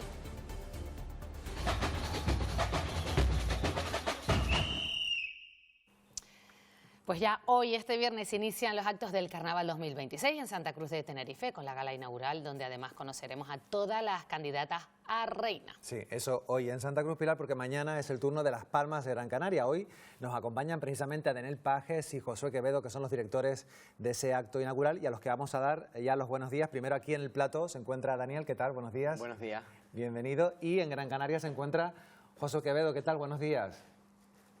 Muy buenos días. Yo no sé si, vamos a preguntar a Daniel, ¿estás nervioso? Porque ya, claro, es la primera vez que precisamente te encargas de este acto inaugural, un acto muy importante que va a ser televisado precisamente retransmitido por Televisión Canaria, y donde las candidatas a ser reinas en las 3 modalidades van a elegir su sorteo. ¿Estás nervioso? Pues tengo que reconocer que sí. Si no estuviera nervioso, creo que no tendría sentido nada de esto. Es verdad que ayer hasta las 12 del mediodía más o menos estaba tranquilo, preparando y organizando todo, y a medida que empezaron los ensayos, pues fuimos cogiendo un poquito, ¿no?, de nervios y emoción. En este acto en concreto hablamos ahora con Josué Quevedo, director artístico. Algo de experiencia de estos últimos años sí tiene, pero sin duda llevar este acto inaugural, esta gala inaugural, con casi 1000 personas en el caso de Las Palmas de Gran Canaria, al final ha cogido una fuerza, porque antes era como un simple sorteo, pero poco a poco se convierte en un acto muy importante. Sí, al final el carnaval tiene que ser proyección, ¿no? Y la manera de proyectar, sin duda, es hacer actos como el carnaval merece, que es a un nivel internacional. Es verdad que este acto pues, ha cogido, en el caso de Las Palmas, una proyección bastante alta, porque siempre hemos tocado varios puntos de la ciudad, de eso se trata, ¿no? Al final el carnaval tiene que estar en la calle, y por eso esta gala tiene que enseñar poco a poco los rincones que la ciudad esconde, ¿no? Es verdad que a lo mejor tengo todo, como dice Dani, tenemos un poquito de nervios porque ya empieza el carnaval, ya empieza lo bueno, ya empieza lo que llevamos tiempo trabajando, y sobre todo porque cuando las cosas se hacen con ilusión, se hacen con amor y se hacen desde el corazón, pues al final lo que uno quiere es que la gente pues al final lo disfrute y lo viva como el carnaval merece, ¿no? Yo sé, Josué, que me vas a decir que no, pero bueno, en ese acto de mañana, que hay 54 aspirantes a los diferentes tronos, ¿nos puedes revelar alguna sorpresa, alguna cosita que se vaya a producir mañana en ese acto? Primeramente, el sitio. El sitio es bastante bonito, es bastante complicado, pero bastante bonito. Ha quedado una escenografía bastante, bueno, al menos para nosotros, muy lucida, que desprende un poco ese sentir y esa alegoría que este año el carnaval tiene, que es Las Vegas, ¿no? Independientemente de eso, las sorpresas me las tengo que guardar, pero sin duda alguna las verdaderas protagonistas, los verdaderos protagonistas son los participantes, que para eso se hace esta gala inaugural, ¿no? Es decir, al final el ritmo de la gala va a ser un ritmo bastante rápido, va a ser un ritmo bastante frenético. No me gustan las galas eternas, no me gustan para nada. Y a la misma vez lo que tenemos que destacar son los protagonistas. ¿Y quiénes son los protagonistas? Pues los participantes que realmente hacen el carnaval y los patrocinadores que hacen el carnaval de Las Palmas de Gran Canaria. En el caso de Santa Cruz de Tenerife hablamos de 32 aspirantes a las distintas reinas, todo preparado. Ya sabemos que hay alguna actuación para esta noche. Sí, claro, tenemos preparada alguna actuación para amenizar lo que es el sorteo de las candidatas a reina. Tenemos también alguna sorpresa que no podemos desvelar. Y bueno, todo listo, todo preparado. Y una pregunta que siempre he tenido curiosidad, que la hablábamos Isaac y yo, cuando es el sorteo, a la hora del sorteo, ¿qué suelen preferir las candidatas, los candidatos, en el caso de Las Palmas de Gran Canaria también? ¿Estar al principio, salir al principio al escenario o al final? Bueno, ahí entra en juego también un poco la superstición de cada diseñador, de cada candidata. En mi caso, que yo que vengo de diseñar reinas, yo siempre prefería de la mitad hacia adelante. Pero bueno, ahí ya cada uno tiene su... Bueno, y luego la suerte, ¿no? La puesta en escena el día, por supuesto, Por supuesto, sí. Al final lo que importa es la puesta en escena, no importa. Yo tengo una reina con el número 1 y otra con el 10, o sea que no... Al final la superstición se deja a un lado, ¿no? Es indiferente. Y en cuanto al número de personas, porque son muchas las personas que participan en un acto como este, Josué, por ejemplo, en el de mañana en Las Palmas de Gran Canaria, ¿de cuántas personas hablamos aproximadamente que van a participar en ese acto? Mañana hay sobre unas 400 personas en el acto de mañana. Me hubiera gustado meter más, pero ya seguridad me dijo, oye, para un poco, ¿no? Porque el sitio al final cumple, el escenario está montado en alto y el público está montado en alto. Entonces, ¿qué va a suceder? Que realmente hemos creado un piso debajo de todo un parque, entonces un piso elevado para que la gente pueda tener las perspectivas que nosotros queríamos que tuviera. Entonces, al final no me gustaría haber metido más gente en escena, claro, pero la realidad es que serán sobre unos 400. Hay una limitación por seguridad y en el caso de Santa Cruz, Daniel, ¿de cuántas personas hablamos que van a participar esta noche? Estamos entre los 580 y los 600 participantes, contando los representantes de los diferentes grupos, las candidatas, los artistas, bailarines. La hora 9:30 de la noche, tanto en Santa Cruz de Tenerife como en Las Palmas de Gran Canaria. ¿Y la entrada qué se ha hecho para poder entrar? Pues mira, hemos habilitado unas invitaciones a través de la página web de Carnaval de Tenerife, pero es verdad que son unas invitaciones que el recinto es abierto y se completará el aforo o sea, hay entrada libre hasta completar el aforo. O sea, entrada libre hasta completar el aforo. Invito a todo el mundo a que vaya porque va a ser una gala estupenda, tenemos todos muchísimas ganas de carnaval. Y en el caso de Las Palmas de Gran Canaria, ¿cómo se ha gestionado la entrada para ver esa gala inaugural? Pues entrada libre hasta completar el aforo. También. O sea, y esperan, bueno, me imagino que esté repleto y en los alrededores. Se va a llenar porque tenemos muchísimas ganas de carnaval, o sea, y más cuando es un acto de esto que encima invitación se pueda entrar hasta que se complete el aforo, yo creo que se va a llenar completamente. ¿Cómo afrontamos, hoy arranca el carnaval, la pregunta va a los dos, Daniel, ¿cómo afrontas tú, que vas a dirigir también la Gala de la Reina por primer año, a partir de hoy, que es el pistoletazo de salida? Hoy te vamos a mirar con lupa lo que vas a hacer. Bueno, con lupa pero con cariño. Un poquito, con lupa y con cariño. Mi primer año, ¿no?, haciendo la Gala inaugural del carnaval, con una escenografía nueva, porque es verdad que he trabajado 2 años en el recinto y tenemos una escenografía más o menos con la misma estructura. Ahora nos enfrentamos a una escenografía exterior, rezando para que no llueva. Y así que bueno, mírenme con lupa, pero tampoco sean muy exigentes y muy malos. Y referente a la gala adulta, pues también deseando hacer la gala inaugural, que salga todo bien, para ya meterle mano al 100% a lo que es la Gala de la Reina, ¿no? Que es uno de los platos fuertes del Carnaval de Tenerife. Y en el caso de Josué Quevedo, también pues preparados. Bueno, arrancamos con esta gala inaugural, pero quedan por delante pues unas semanas donde vamos a ver el resultado de ese trabajo que se ha hecho a lo largo de todo el año para que las galas vuelvan a ser un éxito. Sí, yo antes de decir cómo va a ser la gala, sí es verdad que le deseo toda la suerte a Dani. Aparte no es solamente compañero, sino que es amigo. Es una persona espléndida, una persona con una imaginación tremenda, una persona que estoy seguro que lo va a hacer a la altura de que el Santa Cruz de Tenerife se merece. Y en cuestión a los preparativos de la gala, pues la realidad es que, como dice Dani, pues al final estamos deseando ya terminar con esta gala inaugural para proceder a estar el 100% a la gala de la reina, a la gala drag queen, a la gala de la reina infantil y a la gala de la gran dama, porque en mi caso sí es verdad que me extiende un poquito más y al final no tengo tanta ayuda en el resto de galas, ¿no? Pues eso, que a disfrutar, a vivirlo y nos vemos en las calles. Sí, nos vemos en la calle, nos vemos esta noche y mañana en Televisión Canaria porque vamos a ver estos dos actos. Josué Quevedo, Daniel Pajes, muchas gracias a los dos, mucha suerte y bueno, a partir de ahora que el carnaval siga adelante. Y mucha suerte para Josué también y para todo su equipo, por supuesto, que lo admiro muchísimo, que tiene mucha experiencia y que todo va a salir bien. Buen día a los dos. Gracias. Bueno, pues nosotros vamos a seguir hablando de carnaval porque nos vamos a ir a la calle para ver cómo van esos preparativos. Como les hemos contado, en Santa Cruz de Tenerife hoy es el primer acto, digamos que oficial, esta noche en el entorno de la Plaza de España y ahí está Fátima Kenner. Fátima, cuéntanos. Buenos días, Pilar. Así es, en el entorno de la Plaza de España ya está montado el escenario del carnaval, como ven, y aquí, como dices, pues se va a celebrar esa gala inaugural que dará el pistoletazo de salida a las fiestas en la ciudad. Y se siguen ultimando detalles, por ejemplo, todo lo relacionado con las galas de la reina. Al frente de la infantil y de la de mayores está la misma directora artística, Paula Álvarez. Buenos días. Muy buenos días, ¿cómo estamos? Paula, de la fantasía infantil al gran espectáculo del carnaval de mayores, ¿cómo es dirigir galas tan diferentes? Pues es una experiencia muy bonita y a la vez complicada porque ambos públicos son bastante exigentes. Los niños son un público exigente y los mayores también, entonces hay que hacer dos espectáculos completamente diferentes pero que atraiga a todo tipo de público.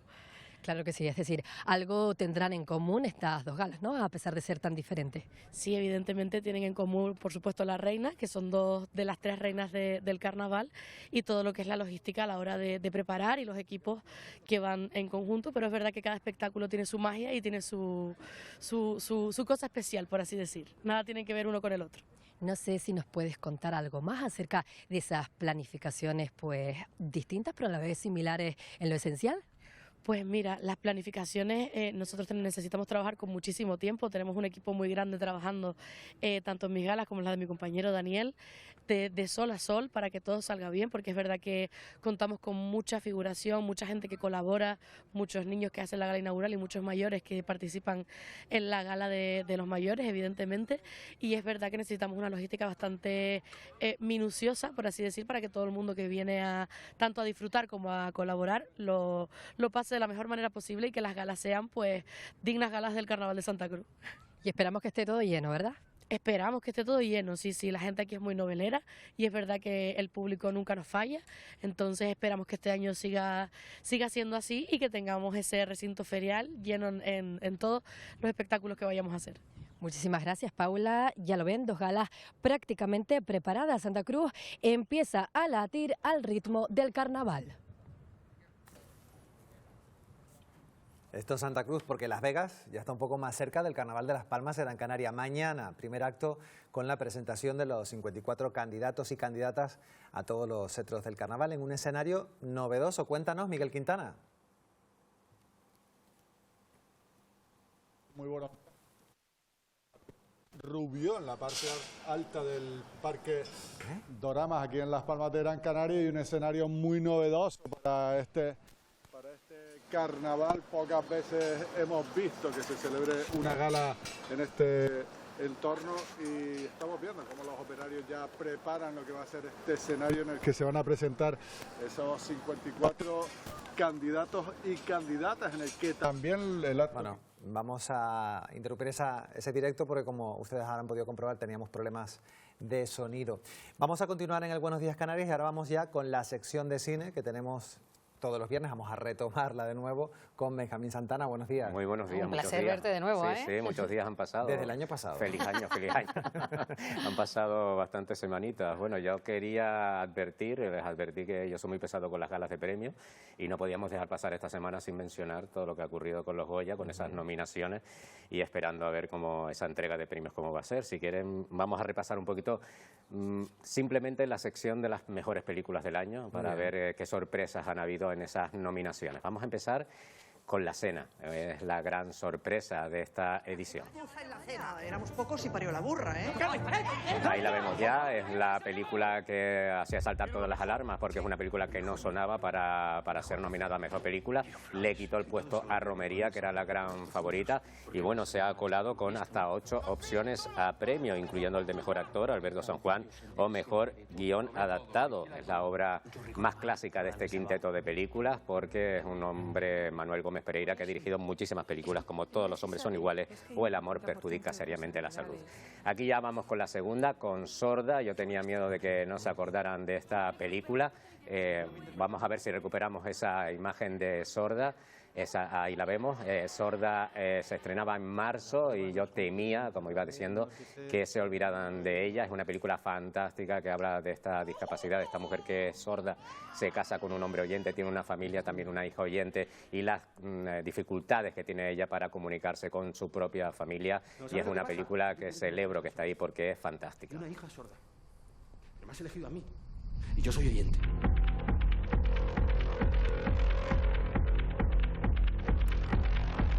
Y esta es la película que ha provocado la división de este año, supongo que ya la habrán visto, han oído hablar de ella, Sirat, que ha llegado a los Globos de Oro y seguramente, con toda probabilidad, la próxima semana veremos que también se cuela entre las finalistas al Oscar. Ha provocado división porque hay muchas personas que no le gusta, otras personas que la adoran, como estamos viendo entre la crítica, sobre todo, que ha triunfado y ha ganado en Cannes, por ejemplo, y bueno, veremos si finalmente se lleva el premio, que tiene muchas opciones.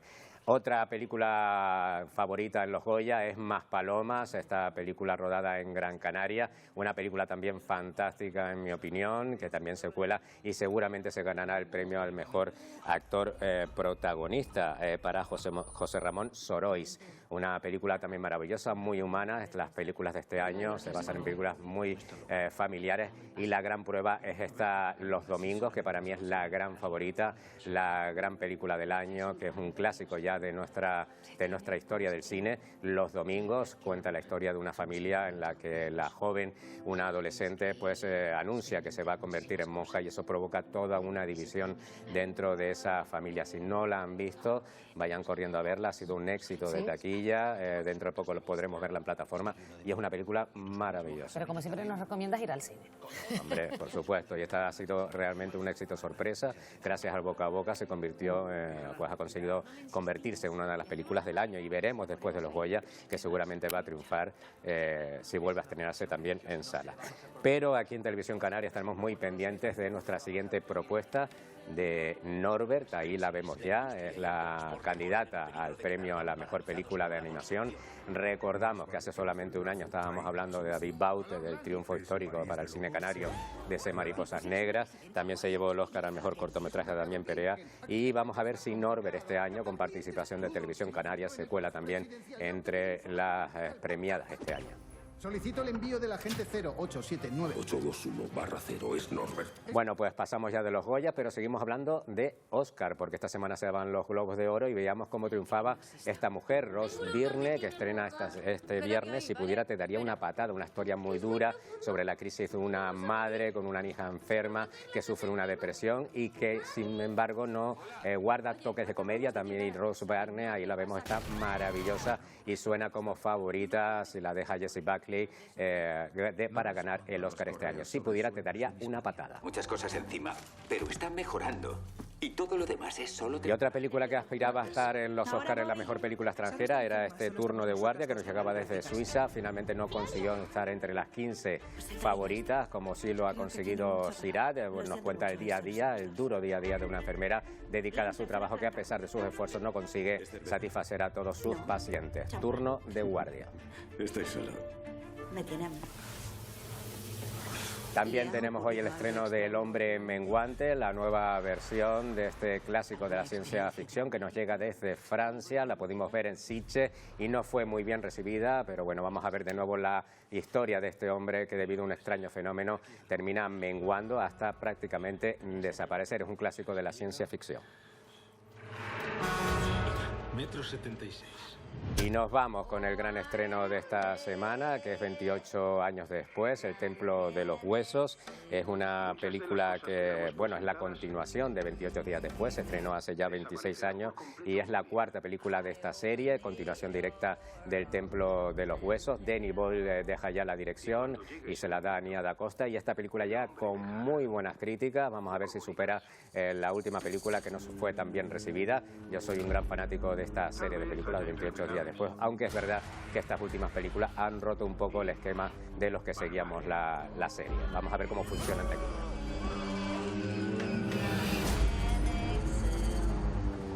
El mundo entero. Bueno, pues ya saben, tienen que tomar nota de las películas que están candidatas a los Goya para ponerse al día. Y yo tomé nota, diga, a ver cuál voy a ver. Y además Benjamín te va a decir, cuando le dices hay muchas cosas, hay que buscar tiempo. Hay que buscar tiempo. Y luego la semana que viene conoceremos ya los candidatos a los Oscars. A los Oscars, que va a ser una semana también importante para los que amamos estas galas de premios. Te esperamos el viernes. Gracias. Venga, hasta luego. Al viernes. Vamos a regresar ahora sí a Las Palmas de Gran Canaria, porque mañana es el primer acto con la presentación de los candidatos y candidatas a todos los cetros del carnaval. Allí se encuentra Miguel Quintana. A ver si te podemos escuchar ahora mejor, Miguel. Saludos, muy buenos días de nuevo. Espero que sí, que ya esta conexión tenga solventado esos problemas técnicos que tenía. Y como decíamos, estamos aquí en los Jardines Rubió, en el Parque Doramas, en la zona alta, en una zona poco habitual para este tipo de eventos, pero en el que ya podemos ver cómo se está instalando este escenario en donde se va a celebrar esa, digamos, primera gala, que es la en donde se van a conocer las 54 candidatas y candidatos a los diferentes cetros del Carnaval de Las Palmas de Gran Canaria, y en el que quizás el momento más importante es el de conocer cuál será el orden de participación de cada uno de ellos en sus diferentes galas. En total van a ser 10 niñas las que participen para ser la reina infantil, 11 las aspirantes a la gran dama, 13 las que aspiren a ese gran premio de ser la reina del Carnaval de Las Palmas de Gran Canaria, y 20 candidatos y candidatas para la gala Drag Queen, que eso sí, va a tener una preselección. En total se calcula que unas 1000 personas podrán estar aquí presentes, entre los aspirantes, los organizadores, sus patrocinadores y también el público. La entrada es libre hasta que se llene este recinto, aunque recuerden que también van a poder verlo en televisión canaria con la presentación de dos rostros muy conocidos de nuestra casa, como son Sonsoles Castillos y Pedro Machín. A partir de las 9:30 es este acto que, recuerden, podrán ver aquí en directo, y si no, lo podrán ver a través de las pantallas en Televisión Canaria. Bueno, pues estaremos pendientes de esas dos retransmisiones, hoy en Santa Cruz, mañana en Las Palmas, aunque Pilar, pendientes, que nos lo acaba de decir uno de los directores, del tiempo, ¿no? Es que ambos actos son al aire libre, así que vamos a preguntarle a Vicky Palma. Hola de nuevo, Vicky. ¿Va a llover hoy, esta noche, a las 9:30 en concreto en Santa Cruz de Tenerife, y mañana a la misma hora en Las Palmas de Gran Canaria? Concretar la hora va a ser muy difícil. ¿Hay probabilidad de lluvia en los dos actos? Yo te diría que sí. Lluvia de carácter débil, quizás mañana en Gran Canaria con un poco de viento también, porque ahí se espera viento del noroeste y ese suele afectar a la capital, y bueno, yo me llevaría un paraguas por si acaso.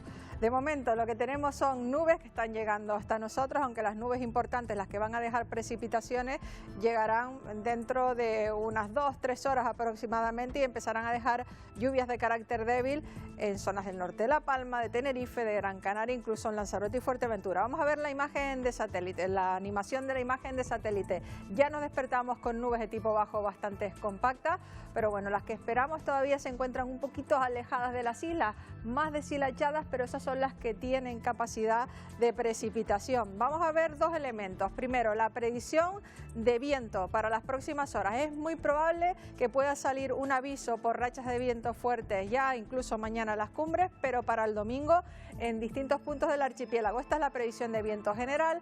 El color verde ya implica vientos por encima de 25 kilómetros por hora, pero estamos viendo que se acercan sobre todo a Lanzarote y a Fuerteventura vientos medios por encima de los 40-50 kilómetros por hora el próximo domingo. Ya tendremos viento fuerte mañana en zonas altas y de cumbre, y ese viento va a ser más intenso el domingo en todas las cumbres del archipiélago. Las rachas alcanzarán y superarán los 70 kilómetros por hora. El otro elemento, el importante, el que muchos están pendientes, la lluvia. Vamos a ver la predicción de lluvia. A partir de este mediodía irán entrando las precipitaciones. Las precipitaciones realmente importantes nos llegarán entre mañana y sobre todo la jornada del domingo, que cambia rápidamente de color, y bueno, lloverá en todas las islas, donde más en la vertiente norte del archipiélago, especialmente en medianías.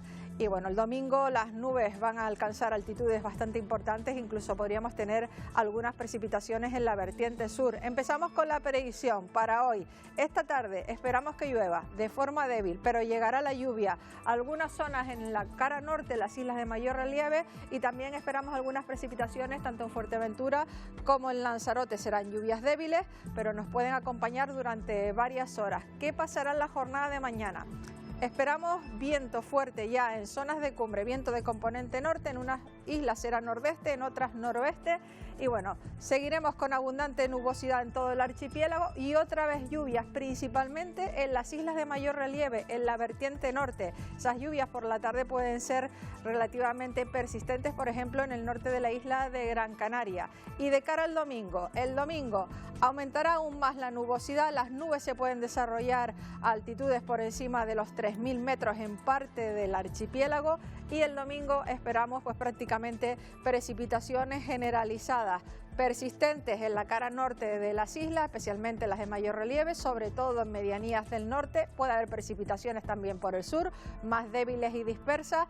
El domingo acompañadas además de viento fuerte en el mar, viento fuerte en parte de la costa y viento fuerte especialmente en zonas altas y cumbres, también en Lanzarote y Fuerteventura. Y el domingo son muy probables rachas alcanzando y superando los 70 kilómetros por hora en muchas zonas, y podría salir a partir de las 10:30 algún aviso de la Agencia Estatal de Meteorología, no solo por viento, también por mal estado del mar. Recordemos que hay una prealerta en vigor por mal estado del mar. Hoy tenemos olas de 3 a 3,5 metros de altura. Mañana aumentará el oleaje en las costas abiertas al norte, alcanzando los 4 metros, y el domingo aumentará aún más ese oleaje en la costa norte de La Palma, el noroeste de la Isla del Hierro, el norte de Tenerife y las costas del norte y oeste, tanto de Lanzarote como de Fuerteventura. Ahí el oleaje va a superar los 4 metros de altura y hay que extremar la precaución, porque además casi va a coincidir con mareas vivas, porque el lunes tendremos luna nueva. Así que se presenta un fin de semana de tiempo de invierno, porque también bajarán las temperaturas el sábado, recuperaremos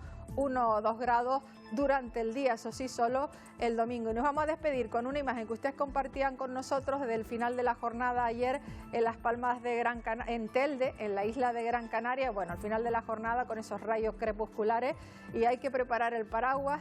Es una pena, pero yo me llevaría hoy el paraguas, lo tendría a mano también mañana con el pequeño inconveniente que puede haber viento en las Palmas de Gran Canaria, en la capital, por la dirección del viento. Es un viento que suele afectar a la capital, pero bueno, no hay carnaval tampoco sin lluvia, y mejor que lo haga ahora que lo haga en los elementos más grandes del carnaval.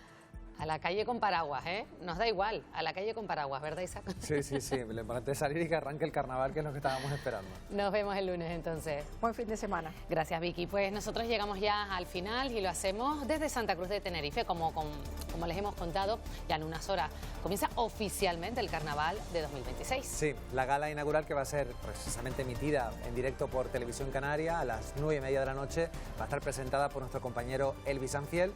Y a esta hora, como van a ver, estamos viendo el entorno de la Plaza España, se ultiman ya los preparativos para que esté todo listo. Mañana va a ser el turno en Las Palmas de Gran Canaria con la presentación de los 54 candidatos y candidatas. Por cierto que a las 12 de la mañana le vamos a ofrecer en directo la firma, el acuerdo entre Radio Televisión Canaria y el Ayuntamiento de Santa Cruz de Tenerife, ese acuerdo para la retransmisión de los concursos y galas del Carnaval de Santa Cruz de Tenerife.